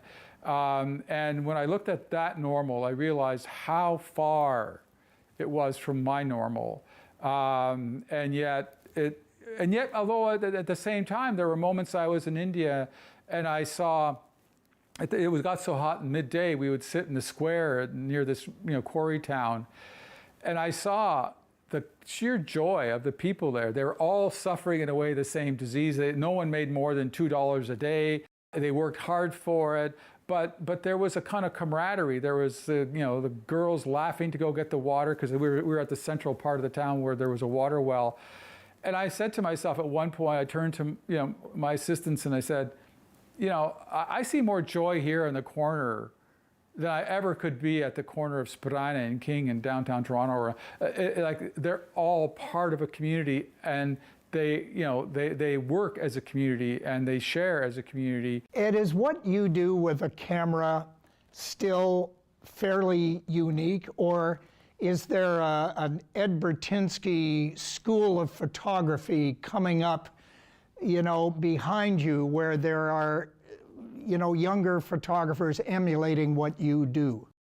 I do see that there is, you know, as you know, the world has, you know, when I was doing this, you know, 40 years ago, there weren't a lot of people, you know, thinking of doing a project photographing how we're transforming the planet. But I do think that now that there's an urgency, now that we see climate change is not something that's going away, it's a problem that's only going to increase. We're looking at, you know, resource extraction and the decrease of biodiversity, all these things. And I think the youth coming up and younger artists and photographers want to say something about that, want to take that on as a subject. And I think, you know, and I'm not saying that I'm the first pioneer. Carlton Watkins was photographing mines back in the late 80s and 1800s, I should say. And you know, even Ansel Adams had photographed destruction, and he was actually one of the pioneers. And through Watkins and Adams' work, a lot of the you know, natural forests and preserves in Yosemite and et cetera in the United States were created as a result of the images that they brought back. So I think photography is a very powerful way to tell the story of how we're transforming this planet. And I do think, and I don't discourage them. I don't want them to copy exactly what I'm doing, but I don't discourage artists embracing that, because I think that story needs to be told far and wide by many, many of us. And the more people telling that story, the more we can raise consciousness around the events that are occurring today on the planet. What about photography itself? It would seem that the technology of photography may well have reached its pinnacle. Would you agree with that, or will there always be advances that will make your work either more creative or easier or more accessible? Well, I do think it's reached an apex for sure, and I think, you know, it starts to crest. I think the technology begins to crest so that you can actually, like currently I'm working with a camera that is one of the best in the world, with lenses that have been adapted and made specifically to handle that kind of a resolution at a medium format. And it's a phase camera, but it's 150 megapixel, and I can make, in the natural order, I was making prints that were 60 inches by 80 inches, and you could go right up to them, you know, put your face 6 inches away, and nothing breaks down. Every twig, every texture of the bark, everything is present. It's there. It's defined. Now you can go to a 200 megapixel, and you can go to a 250, but I think, as I say, there's a cresting, there's a plateauing that happens, and I think we're near a plateau. I think we're like, you can improve it, but it's not going to actually make the experience of standing in front of the print all that much more noticeable. Do you still have the same fire you had 40 years ago? When you're in your 20s and 30s and you're up against incredible odds, you know, you have to have a lot of chutzpah and ambition to get past all the obstacles and the crazy kinds of ways in which you had to work, and the level. I can honestly say I don't have to work as hard as I did back then, and thank God. I don't think I could do it. But it still means that I think it's been pretty consistent that anybody who I find who's successful is not afraid of work.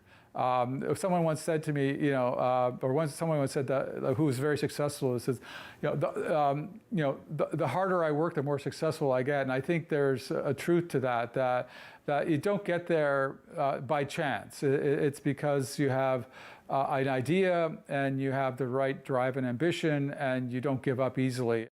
I want to ask you a question that I ask all our guests on Canada Files. And for you, you're an internationally recognized artist. You've traveled the world in all four corners, as I've said. I want to ask you what being Canadian means to you. You live in Toronto, you have been in this area all your life, but you're internationally recognized. Is that important to you, and what does it mean to you to know that you are recognized as Canadian? Well, to me, I hold that as a badge of honor to be Canadian. I do like this country a lot. I've had all the advantages of education, of a healthcare system, and that there's been opportunity in this country that I've gotten to invent myself. I started pretty much with nothing, so it is the start with nothing and build your life from nothing story. So it is the Canadian dream story. And you know, if you look at the Great Lakes and the 2 million lakes north of the 49th, it's over 30% of the world's fresh water. We have some of the vast, tracts of forest that are still intact, and knowing that place exists up there, and that there's a lot of this thing we call nature, almost endless, is there, and that gives me some kind of comfort and knowledge that we have that, and having been able to experience that and really feel it has really also, I think, allowed me the ability to lament its loss and to understand what losing it means. But if you've never fallen in love with that wild space, then you'll never know its loss. Well, Ed, you've given all of us, and I mean all the people who have seen your art throughout the world, a much better understanding of the planet that we are living on and maybe not doing our best to manage, but you've done it while also creating magnificent art, and that's a very rare achievement. So thank you very much for sharing this time with us on Canada Files. Thank you, Jim. And thank you for joining us. We'll see you next time with more Canada Files.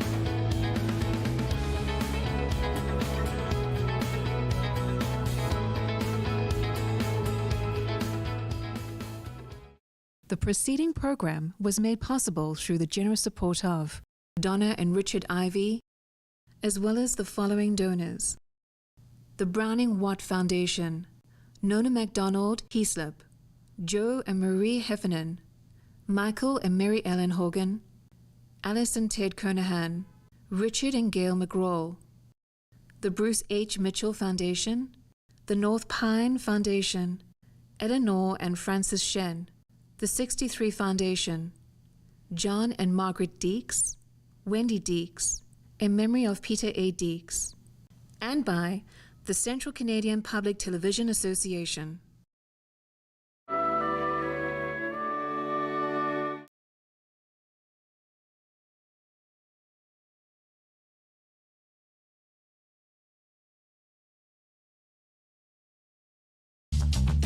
This program is brought to you by Ignite TV. Now you're in command. Visit Rogers.com for more details.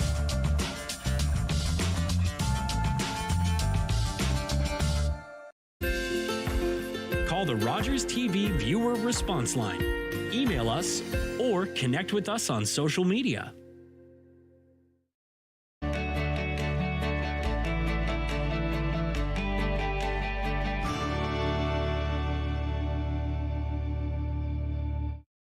Ho, ho, ho, ho. Hey, kids, it's that time of year. Join us on Rogers TV for Talk to Santa. Give us a call and we'll have a chat. Ho, ho, ho, ho, ho, ho.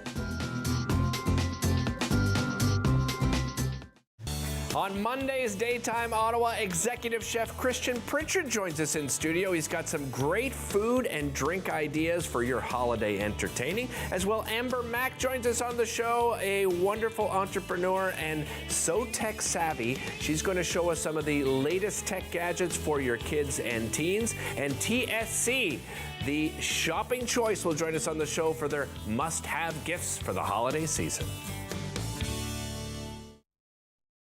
Play 4 games of bingo from the comfort of your own home each Monday at 7 p.m. for your chance to win money from our $2,000 regular bingo or $5,000 super bingo night. Kiwanis TV Bingo, Mondays at 7 p.m. on Rogers TV. Do you worry about how much someone drinks? Do you feel angry or depressed most of the time? Do you feel neglected or unloved? Do you feel that if the drinker loved you, she or he would stop drinking? If you answered yes to any of these questions, you are not alone. Not everyone trapped by alcohol is an alcoholic. Families and friends are suffering too. Al-Anon and Alateen can help. Call 1-866-200-0223 or visit alanon.org/help. This is Rogers TV.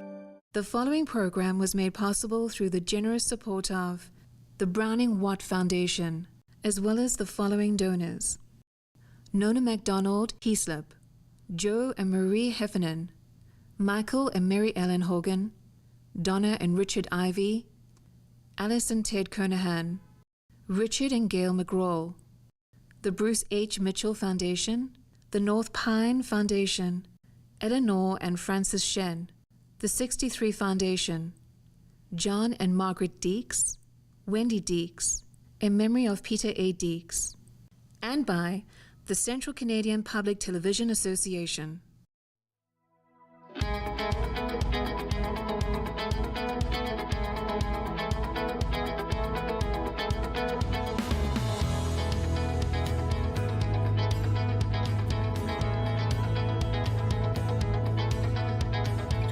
Hello and welcome to another edition of Canada Files. I'm Jim Deeks.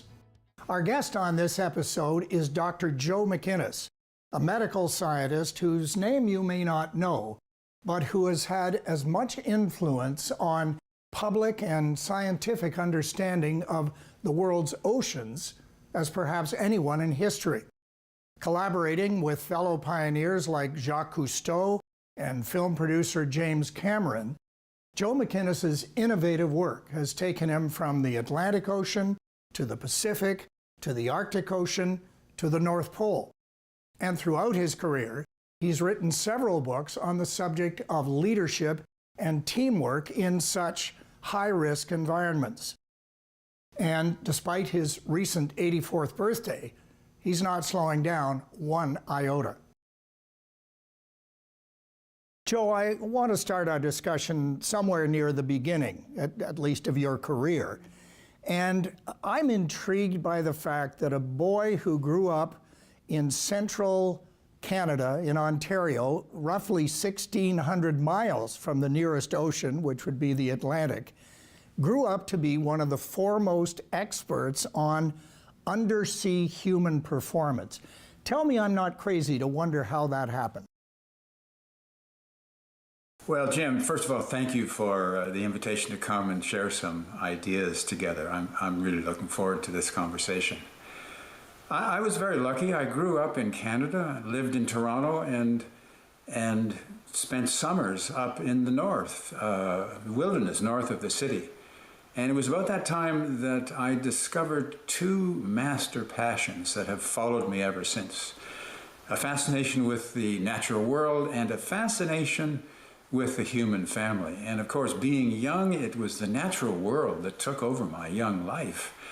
We lived in a place here in Ontario surrounded by thousands of lakes, and one of those lakes was where I spent summers, Balsam Lake. And I remember just looking at those, at the liquid crystal face of this lake and finding a mask and going underwater and spending time with the sunshine and the shadows and the mystery. And I remember asking a question, how deep could I go and how could I do it safely? And most importantly, what would I find if I spent time in the depths? And it's funny, looking back, that kind of master passion has followed me all through my life, and it's what gave me a kind of push towards the ocean where I asked the same questions. Now, you went to university, obviously, after high school, and you went straight into medical school. Did your medical studies have any influence on the ultimate career choice that you decided on? Well, the first thing to know is that I was not a good medical student. I struggled with my subjects. But the medical school gave me some really great gifts of teaching and understanding. And here it was that I could embrace my second fascination, which was the human family. And I studied physiology and pathology, and most importantly, psychology. And came away from that experience really excited about these two things, the human family and the natural world. And suddenly, being fortune's child, I guess, I came out of medical school, did my internship at just the same time that the Mercury astronauts were orbiting the Earth and Jacques Cousteau was building undersea stations, and I was able to find a way to get into that field. I met Edwin Link, who gave me a job. Ed is the father of the simulation industry, and he had an undersea project called the American Man in Sea Project. And Ed, bless him, gave me a Link Foundation Fellowship to study diving medicine at the University of Pennsylvania, and to join his American Man in Sea program. And so again, fortune's child. I was very lucky in the timing. You know, we could probably spend a couple of days talking about the many projects that you've undertaken over the last, well, I guess really almost 50 years. I think probably the easiest thing to do would be to just ask you to come up with your top 3 experiences in your career and tell us a little bit about each of them. Well, Jim, you've just reminded me. My first deep sea expedition was in 1964 with Edwin Link, where we had 2 divers living in a small station on the edge of the continental shelf. And 2 years ago, 2019, I had the good fortune to join a team diving 7 miles into the Tonga Trench. And there are 55 years between those 2 events and some 60 deep sea science and engineering projects. I think that the 3 most important, I think the North Pole would be one, certainly. In 1974, sponsored by the Canadian government, I led a team, the first team of scientists to dive at the geographic North Pole. And we spent 3 days there. We made 10 dives. We had a biologist, a geologist, and we were studying the ice formations and the creatures that lived in this crystal clear water. And keep in mind that at the North Pole, every direction is south, all the time zones meet. And then the sun never sets. And I can remember making the first dive, and at the end I paused. And I looked around, and as I made this kind of 360-degree slow motion spin, I imagined that I could see the Atlantic in one direction, the Pacific in another direction, and for the first time in my life, I had the sense of the global ocean as one united ocean, 140 million square miles, all of it of a piece. I think the second most significant would be perhaps Titanic. I had the good fortune to make my first dive in a French government research sub, and I can remember dropping down through the water through 4,000 meters and landing on the upper part of the ship and looking at those torn portholes, broken portholes and torn pieces of metal. Collapsed the years, and we spent 5 hours there, and so there was lots of time to think. We were taking pictures, we were collecting artifacts, but there was lots of time to think about what had happened on those decks in 1912, that kind of sociological cocktail of cowardice and chivalry and courage and panic and prayers. And of course, when you dive the Titanic, one of the questions you always ask is, what would I do? What would I do if I was on the ship and it was going down?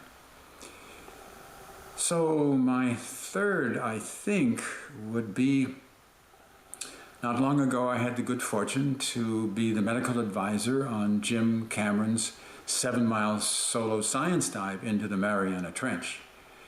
And the Mariana Trench is out there in the Western Pacific, east of Japan, and it's a place of freezing cold depths and hurricane winds and ship-breaking waves. It was the toughest expedition I've ever been on. And part of that was that we lost two of our teammates in a helicopter crash early on in the expedition, and we had to overcome this and push forward in their honor, by the way. And the reason we succeeded was that we had a transformative leader. Jim inspired us. This was a guy who had invented the machine and spent 7 years of his life focused on what he believed in, which was science-driven exploration to get us to this point. So that expedition, with Jim Cameron as our transformative leader, was an exercise, a masterclass in team genius. You know, you mentioned Jim Cameron. Of course, he was the director of the film and creator of the film Titanic. And I'm sure with all your public speaking and seminars that you give, that people always want to talk to you about Titanic and what it was like to work with Jim Cameron. But in the totality of your career, is the work on the Titanic a truly significant achievement in your mind, or is it something that maybe was a little bit overblown or not as significant to you personally? Yeah, Titanic certainly was a major part of my life for a few years. It conveniently was at the average depth of the ocean, which is 4,000 meters. So by focusing on the human performance and the technology at that depth, we were then accessing the abyss. But the expedition that I really enjoyed was coming away from the 1987 dive, my first dive to the Titanic, and spending 3 years building the team and the financial structure to make an IMAX film, a 90-minute IMAX film, and we did. We did 17 dives. We did the first science ever done on Titanic. And I remember inviting Jim Cameron to the world premiere in Ottawa at the Museum of Civilization. And Jim was pretty impressed. And we introduced him to the Russians. And then, as you know, he hired the Russians and went and made 12 dives to the Titanic. And that was the beginning of his blockbuster film. So it was nice to have an expedition, and then to have that expedition inspire a friend of mine to go out and make his extraordinary film, Titanic. Speaking of expeditions, you led the team that discovered the remains of the famous British merchant ship, the Breadalbane, which sank in the Northwest Passage in 1853, and you were also co-leader of an expedition that studied the wreck of the famous Edmund Fitzgerald, the merchant ship that went down on Lake Superior in 1975. Just want to mention those two, but I want to go back to the Arctic and your work there and your development of the first subpolar research station there. Why was that so significant? Well, her name was Sub-Igloo, and she was a transparent sphere that I designed and built here in southern Ontario and then took up to the Arctic and used for 2 expeditions. And she was a refuge. She was a science center. She was a classroom. And the reason that she was most important to me was that she gave us time. She gave us time inside the ocean to do the science, yes, but time to reflect, time to sit inside a sphere filled with air under a fathom of ice in freezing cold water and to think about the meaning of where we were and what it meant and the privilege of being there. So that was the significance of this small, again, the world's first manned polar station. She gave us time to think about where we were. One of the aspects of all your work at the North Pole, of course, was diving under the polar ice cap with a former Canadian Prime Minister, the father of our current Prime Minister, and that is Pierre Trudeau. He was a mentor to me on so many things. And he was a man who pushed his boundaries, physically and mentally. So for him to take him to a place that we had been working, most of our experiments in the polar dives were done in Resolute Bay. So to dive with Pierre at that time and to thank him for his inspiration was really a special thing for me. And you're right, I had the good fortune to take some folks under the sea and to introduce them to this majestic world. Walter Cronkite, who was doing a television series at the time, the 20th Century. I taught Walter to dive so he could lock out of a submarine. And what was impressive about that was his enthusiasm and to go through the hardship of learning to dive to get the story. This was a journalist who would do anything to get to the heart of the story. And I had the good fortune to take Prince Charles diving under the ice of the Northwest Passage. He was making a tour and wanted a kind of extra dimension to it. Very interested in Arctic history and the British contribution to that history. So it was a great honor to spend 30 minutes with Prince Charles under the ice, under a fathom of ice in freezing cold water in Resolute Bay. Joe, the United States, as well as Russia and China, have spent billions of dollars over the last, well, over 60 years, I guess, on space exploration. And I'm wondering, I know that you support the space program, and you were a very good friend, I know, of Buzz Aldrin, the famous first moon landing astronaut. But I want to ask you whether you think that many of those billions could have and should have gone to undersea exploration, to exploring our own planet, and perhaps understanding the potential of our oceans more than we have. I think this idea that money should be spent here and maybe not there is not so essential. Yeah, we could argue more money should be spent beneath the ocean. But what I see it as I said at the beginning, we stepped off this planet in two directions simultaneously. We went out into space and we went down into the ocean.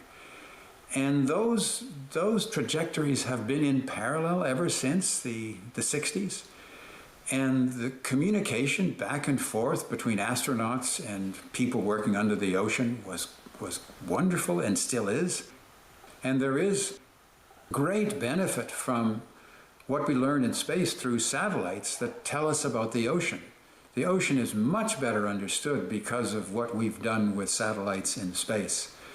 So I think that the expenses are probably appropriate to the missions that was set in space, and we're headed off to Mars, landing coming up within weeks, and we're still working in the ocean. As I said, 2 years ago, I was with a team diving. They were diving 7 miles into the Tonga Trench, and in the last couple of years, all the deep trenches have been observed for the first time. So these two parallel journeys, very exciting journeys, and how lucky we are to have had a front row seat in our lifetimes of these first steps off the planet and into the ocean. Joe, I want to get into leadership, but before we leave the deep, I do want to ask you, from all the years that you've been in and under the oceans, in all that time, did you see the effects of human activity in the water or climate change itself? What do you think is the state of the oceans today compared to when you first started diving in the 1960s? The Mother Ocean, if she was a patient, would be in the intensive care unit. The world's largest, oldest, least understood ecosystem is under attack and has been all the time, the 50 years that I have been pursuing my interest in the sea, and I have seen the changes. They are dramatic. She's overfished, she's overheated, she's overpolluted, from microplastics to atomic waste. And in fact, my concern about this was what led to my really serious interest in leadership, because I'm not a biologist, but I know something about human performance in high-risk environments. So I thought if I could focus on leadership, I might make a contribution to the unbelievable harm that's going on inside the ocean. And so I've been focusing now for many years on what it takes, the skills and the values of good leadership that will help us bring the ocean back to some kind of normal state. And I'm fascinated with components of leadership that I call deep empathy, deep eloquence, deep endurance. Deep empathy is having a molecular sense for the people that you're working with, for the task that you're undertaking, in this case, saving the oceans, for the terrain, for the ocean itself, a molecular sense for that. And deep eloquence is being able to articulate your vision for the future of the ocean with words and actions that are accurate, brief, clear, clever. And deep endurance is having the physical and mental resilience to succeed in the mission no matter how long, difficult, or dangerous. So that's the way I'm approaching this catastrophic problem with the ocean. One of the themes that you have been focusing on more recently is the concept of resilience. Resilience, particularly in high-stress environments. That, I assume, is a subset of the leadership focus that you've concentrated on, correct? My focus on resilience right now was accelerated by the pandemic. Realizing that in any crisis, there needs to be a way to navigate through it and to recover and to recover from the adversity. So I've been focusing on resilience, which for me has many pillars, but among them are self-care, what I call slow empathy, realistic optimism, fierce ingenuity, which is so important. And so that's where my focus has been, to try to understand how we get through this crisis and the other crises that face us, including climate change, nuclear war, cyber warfare, poverty, racism, all of these cascading simultaneously, going critical simultaneously, are going to need resilience. So that's why I'm focused on, at this moment in time, on resilience and how we can get better at it. You know, you just mentioned a number of existential threats to mankind, not to put too fine a point on it. What is your view of the future? Because if we were talking at the outset of your career, you probably might say, well, the Cold War is a big threat, but now we've got so many other challenges that we're facing. And as you've just passed your 84th birthday, I wonder what your view is looking forward to perhaps when you and I won't be around, but is it an optimistic or is it a pessimistic view? My current view of the future is what I would call tragic optimism. The tragic part of it comes from the size and scale of these cascading crises and what it means for my children and my grandchildren. And it breaks my heart to look at climate change and what that's going to mean for my kids and grandchildren. But I'm optimistic. I'm optimistic because there are so many beautiful minds working on these problems. From Jane Goodall to there's a long list of good scientists, and one of them is my good friend Thomas Homer Dixon, who's just written a brilliant book on all of these cascading crises. It's called Commanding Hope, and I really recommend it. You mentioned your kids and your grandkids. Have any of your family members followed in your footsteps, or would you like to see them pursue a life or a career under the water's surface? My greatest achievement is not in the ocean. It's not underwater. It's my family. It's my children and grandchildren. And it's not my doing. I was away climbing into submarines and diving under the ice. The reason that my family is successful is because of my wife, who took over, who was the golden anchor for all those years that I was away. So what they are, intelligent, honest, curious, is due to her.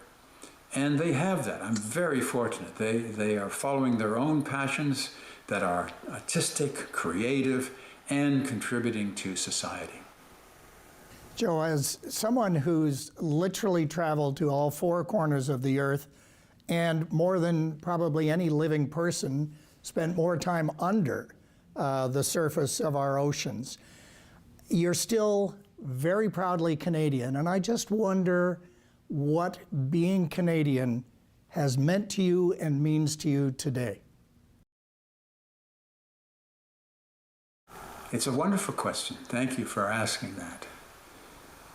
Being Canadian means two things for me. First, gratitude. To grow up in this splendid, luminous country with its beauty in the natural world and the beauty in its people. This is a country that gave me my education, it gave me my health, it gave me the idea of possibility. And then the second thing for me is responsibility. Being Canadian means being responsible, means for the country and for the community and for the family. You could be a citizen scientist, but most importantly, you could contribute. And it was the former Prime Minister, Pierre Elliott Trudeau, who said, this country is not just governed in Ottawa, it is governed by the actions and the ideas of all of us. So this idea of responsibility has always been central to my thinking, to give back to the country in a meaningful way by making a contribution to others. Well, Joe McInnes, thank you so much. You've been an inspiration to at least a couple of generations of Canadians for your magnificent work under the oceans and on the subject of leadership. Thank you for joining us on Canada Files. Thank you, Jim. Delight to be with you. And thank you for joining us as well. We'll see you next time with more Canada Files.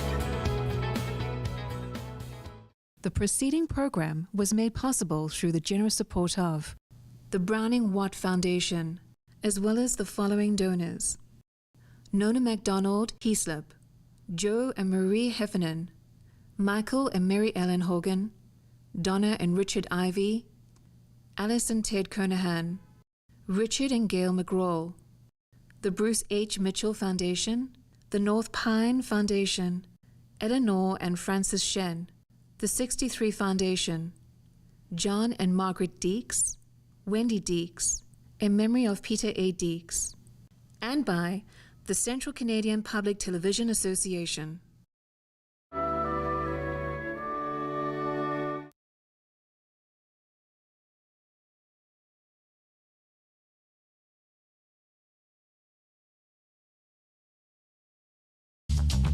This program is brought to you by Ignite TV. Now you're in command. Visit Rogers.com for more details.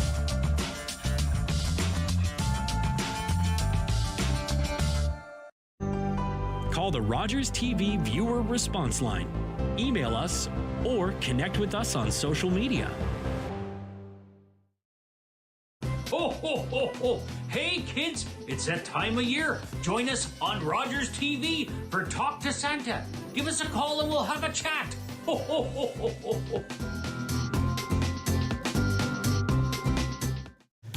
On Monday's Daytime Ottawa, executive chef Christian Pritchard joins us in studio. He's got some great food and drink ideas for your holiday entertaining. As well, Amber Mack joins us on the show, a wonderful entrepreneur and so tech savvy. She's going to show us some of the latest tech gadgets for your kids and teens. And TSC, the shopping choice, will join us on the show for their must-have gifts for the holiday season.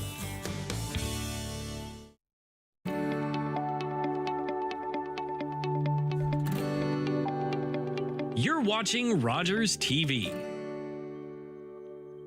The following program was made possible through the generous support of Joe and Marie Heffernan, as well as the following donors: the Browning Watt Foundation, Nona MacDonald Heaslip, Michael and Mary Ellen Hogan, Donna and Richard Ivy, Alice and Ted Kernahan, Richard and Gail McGraw, the Bruce H. Mitchell Foundation, the North Pine Foundation, Eleanor and Francis Shen, the 63 Foundation, John and Margaret Deeks, Wendy Deeks, in memory of Peter A. Deeks, and by the Central Canadian Public Television Association.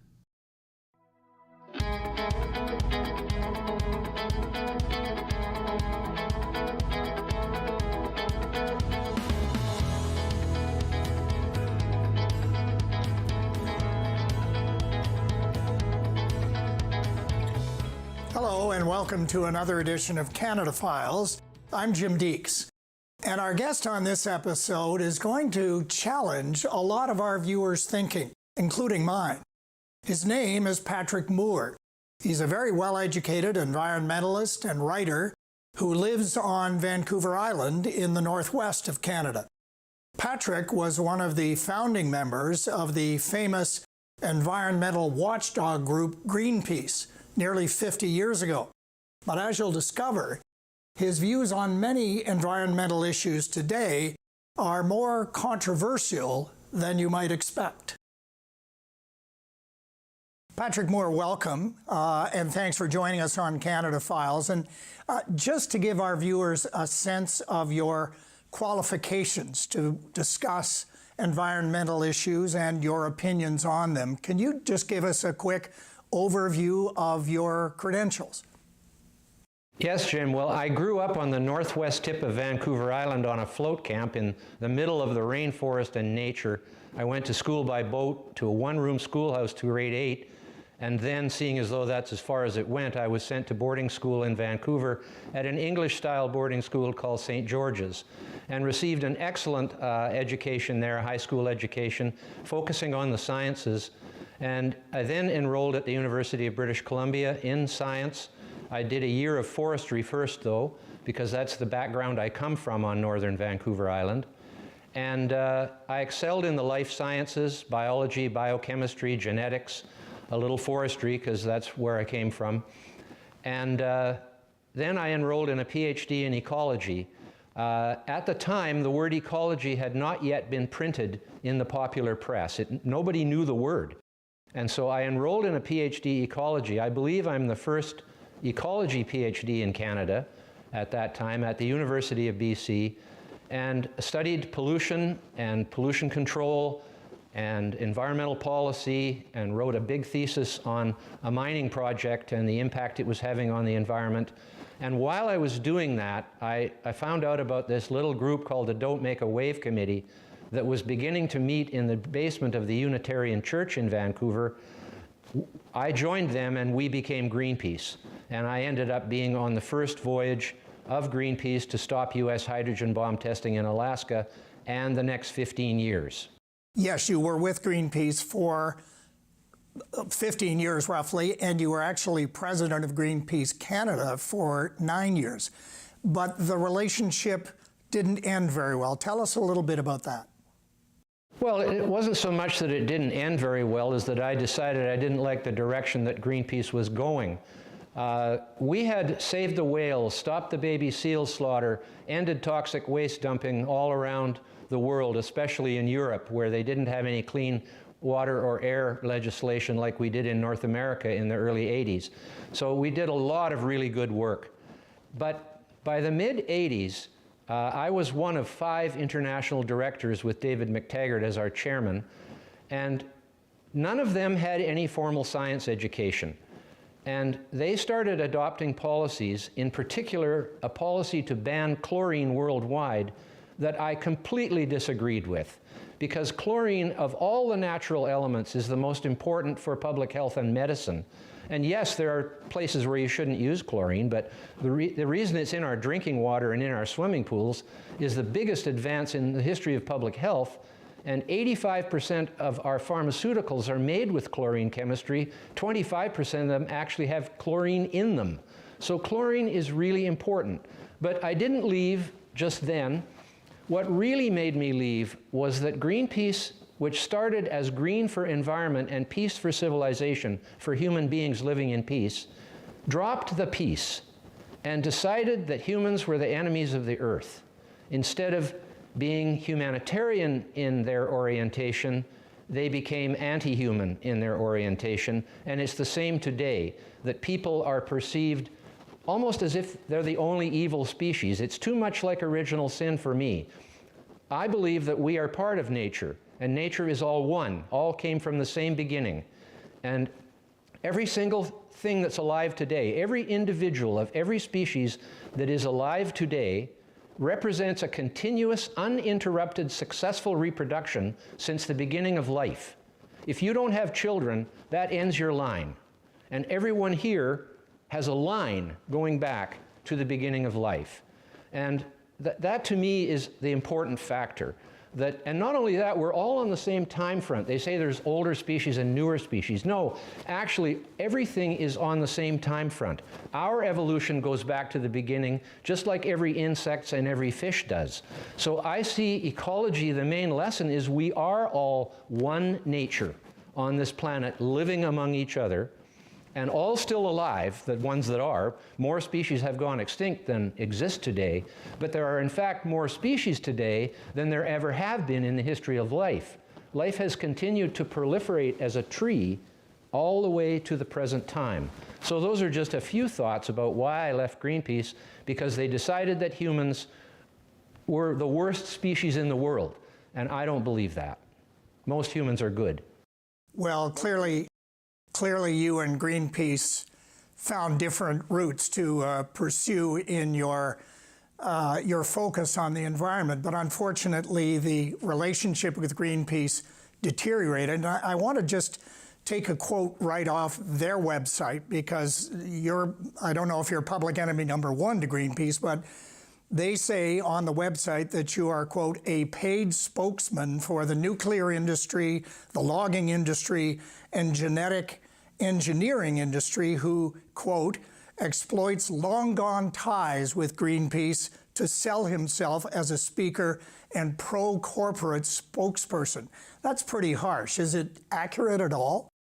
They wrote that 30 years after I left. It wasn't until 2007, I left in '86.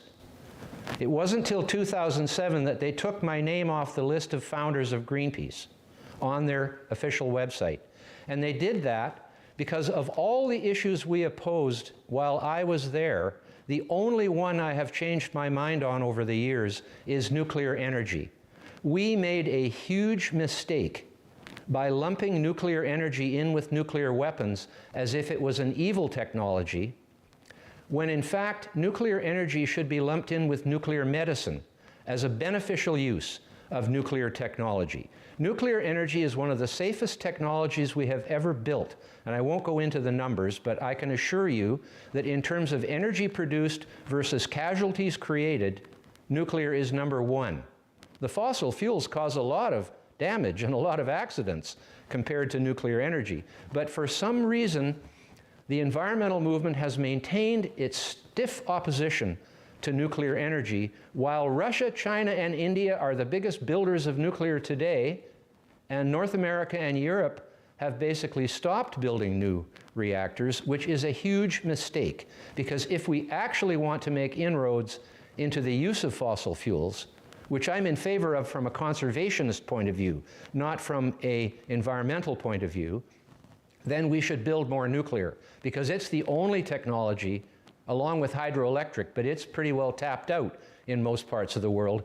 Nuclear can be built anywhere, and as many as you want, because there's fuel for thousands of years. And so when I came out against nuclear energy, 30 years after I had left Greenpeace, that's when they started their campaign against me. Patrick, let's talk a little bit more about the whole climate change issue. We can talk about nuclear as part of that, but certainly there are sources online that describe you as a climate change denier, which is almost a pejorative used against people who may have differing views. Is it an accurate description for you? Are you a denier?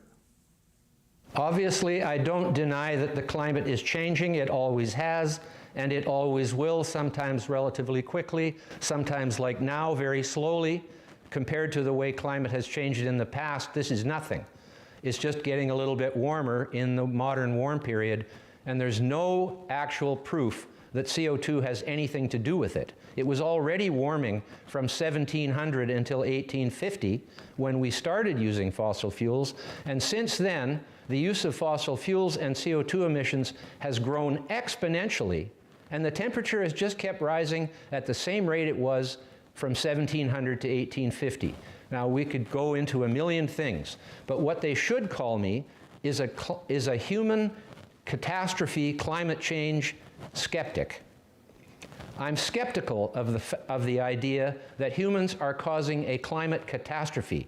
I'm not skeptical of the fact that humans might be a small part of climate change, but it is not perceptible looking at the full baseline of temperatures going up and down through the ages. It just isn't. The historical record going back 500 million years from ocean sediment analysis does not give credence to the idea that CO2 is the main cause of changing temperature on this planet.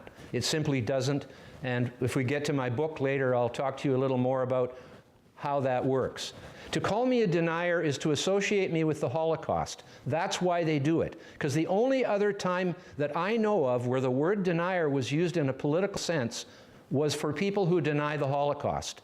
And so when they say climate denier, they are basically saying Holocaust denier, because they're saying the climate is going to be a Holocaust of some sort, and that's not true. But are you saying that climate change, as we have been led to understand it over the last 2 decades, is basically a hoax and that we don't have anything to worry about?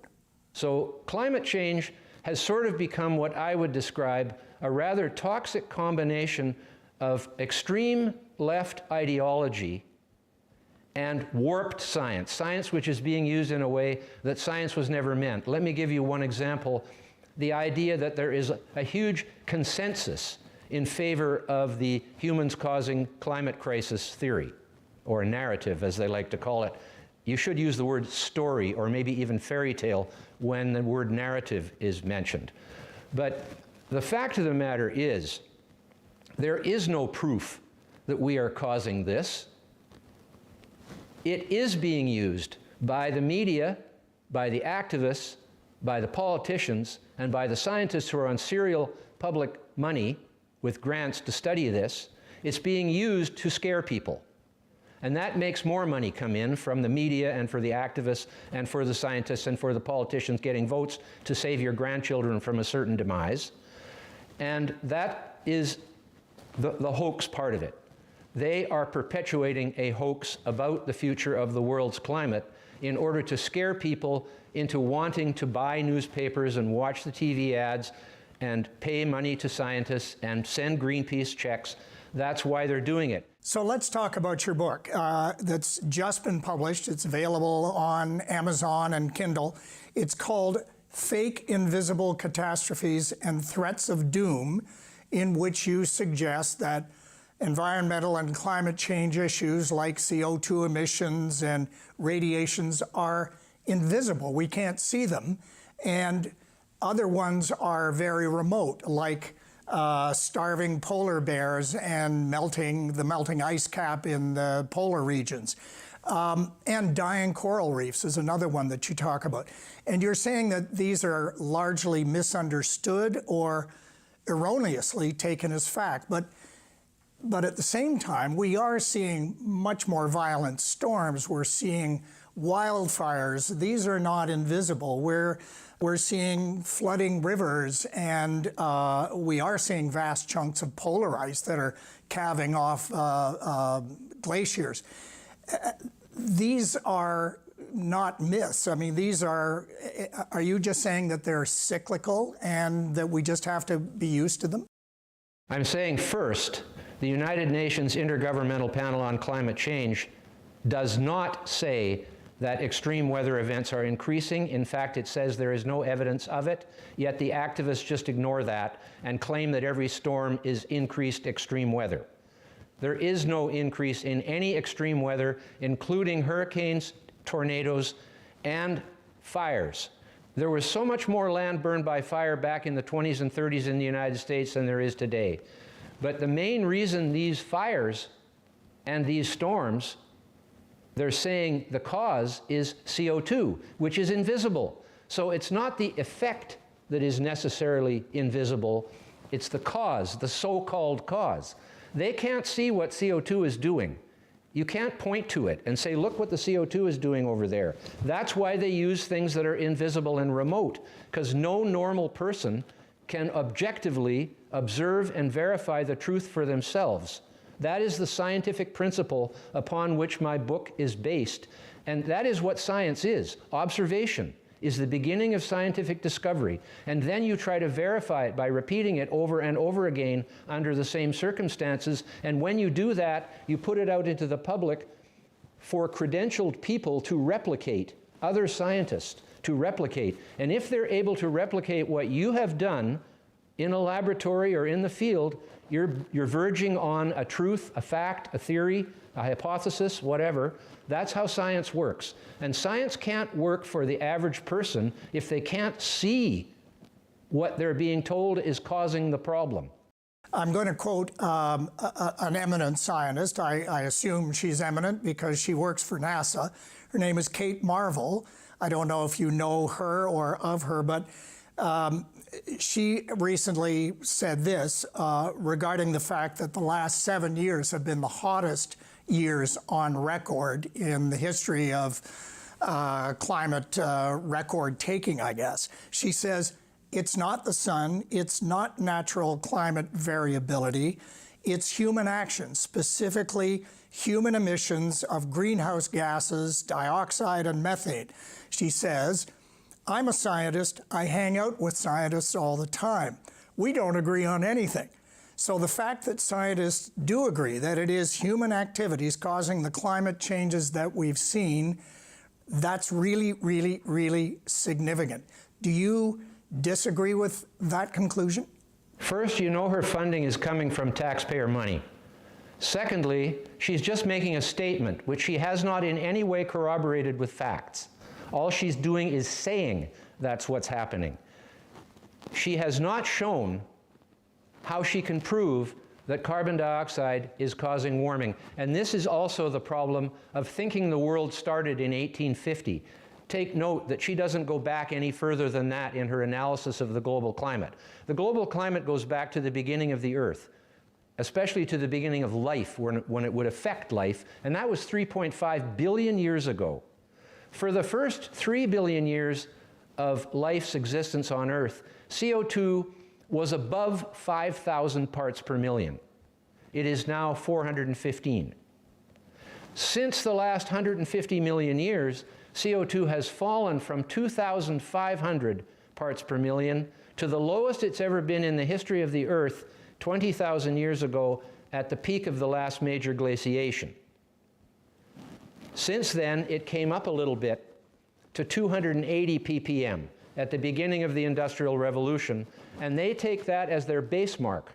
One of the problems, Patrick, for people like me, and I'm sure a lot of our viewers, is that, you know, environmental science is so complex and largely incomprehensible if you don't have a PhD like you do, that none of us really knows what's right and what's wrong. And then there are arguments on both sides. And I think that perhaps a lot of us who are not sophisticated in our understanding of these issues might tend to fall for the most controversial or the most apocalyptic outlooks, and maybe want to believe the negative as opposed to what you're saying is reality. Is that a fair assessment in your view? It certainly is. The end is nigh has always been with us as a civilization. I think it's a projection of our own personal fear of death, is that we think the universe is going to die or the earth is going to die, when there's no evidence whatsoever for that having any truthfulness. And so the apocalypse now thesis is easy to push, especially if it's invisible or remote so no one can see the truth. That's the main point here. Name me a scare story today that is based on a cause that is not either invisible or remote. And I've had trouble trying to find one, because I don't think there is one. The main ones, of course, are all the things they're blaming on CO2. There's a Twitter, two pictures. One says, a study has shown horses are getting skinnier because of climate change. The next panel says, pigs are getting fatter because of climate change. You know, that's how ridiculous it has become, is that almost everything is blamed on climate change, because you can blame it on something that's invisible, which is CO2, which nobody can verify for themselves. So I would ask people to think deeply about this hypothesis, because it hasn't really been presented before as a kind of universal explanation of why these scare stories are so effective. They are effective because nobody can check them. Nobody can double check to see if it's true that CO2 is causing wildfires or warming or hurricanes or tornadoes, when in fact those things have been happening all through the history of the Earth. And if you study deep geology going back hundreds of millions of years, you will see that this is no exception right now. There's nothing exceptional about what's happening in the weather or the climate today. As a matter of fact, it's a pretty easy, mild time in terms of the last couple of million years when we've been in the Pleistocene Ice Age. Very often there's been Canada covered in an entire sheet of ice 45 times since the beginning of the Pleistocene Ice Age. The last glaciation was just one in 45 episodes of that happening during the last 2.6 million years. And human beings didn't even really start to happen in the cold parts of the world until 100,000 years ago. And they brought with them fire, shelter, and clothing so they could live in these environments, these cold environments. Patrick, are you saying, though, in view of what we're experiencing today, are you saying that we really shouldn't bother to change our habits with respect to producing carbon dioxide or reducing our carbon footprint? Are you saying that these objectives really aren't useful or noble and we really shouldn't bother? Not 100%. They are not framed properly. That's the problem. They're saying that CO2 is the problem, when in fact CO2 is the basis of all life. All the carbon in all carbon-based life is from CO2 either in the atmosphere or in the oceans. CO2 is dissolved in the oceans in great amounts. There's nearly 50 times as much carbon dioxide in the sea as there is in the atmosphere. And the plants are all made out of carbon, and the animals are all made out of carbon, and the fish and all the other life is made of carbon, and all that carbon comes from carbon dioxide. And when we burn fossil fuels, we are simply releasing the carbon dioxide that life absorbed in the deep past and was buried either as fossil fuels or as carbonaceous rocks like limestone. That's where most of it went. The atmosphere has been depleted of carbon dioxide steadily over the millennia, whereas the temperature has just gone up and down through ice ages and hothouse ages, and ice ages and hothouse ages. We are in an ice age now. Most people think it ended with the last glaciation. No, we're in an interglacial period. Another glacial period is in the cards if things keep happening in the exact same pattern they have been for the last 2.6 million years. And since 50 million years ago, we have been in a 50 million year cooling period. This is all in my book and it's on the internet. Anybody can find it. But nobody wants to look back before 1850. That's the problem. And very few people have a geological perspective on the Earth's age. I want to ask one last question. Do you see yourself as a voice of reason in a sea of hysteria? There is a sea of hysteria because it gets all the media time. But there is a lot of reason in this world too, and I am part of that in my estimation, not being an apocalypse predictor, because I don't think the apocalypse is coming. I don't think the world is going to get too hot for life, and that's what they are preaching. And I think they are 100% dead wrong, and I know the future will prove me out. Patrick, I'm going to ask you a question that I ask all our guests on Canada Files, and that is, what does being Canadian mean to you? And I'm asking it in the sense that you've traveled the world, but you are an environmental skeptic or a climate change skeptic. Has being Canadian been an advantage to you or a disadvantage? Well, first I say I'm a proud Canadian. I have been ever since I was little. I know this is my country, and I understand not nationalism so much as just being proud of where you live and what it stands for. And Canada is a good country by and large. But it hasn't really helped me in my career all that much. I have worked in Canada quite a bit, but I have spent the very large bulk of my working life in the United States, in Australia, in Europe, in Asia. I've never been listened to by Ottawa. I have been before 8 or 10 congressional and Senate committees before the U.S. government in Washington, D.C., on invitation. I have never been invited to a parliamentary committee meeting in Canada. And so I think I feel a bit like a prophet without honor in their own home country. But on the other hand, I'm still a proud Canadian despite all of that. Patrick Moore, thanks so much. Your views are very compelling, and I hope our audience has enjoyed hearing them, even if they don't necessarily agree with them. Very compelling. Thanks for joining us on Canada Files. Thank you, Jim, for the opportunity. And thank you for joining us. We'll see you next time with more Canada Files.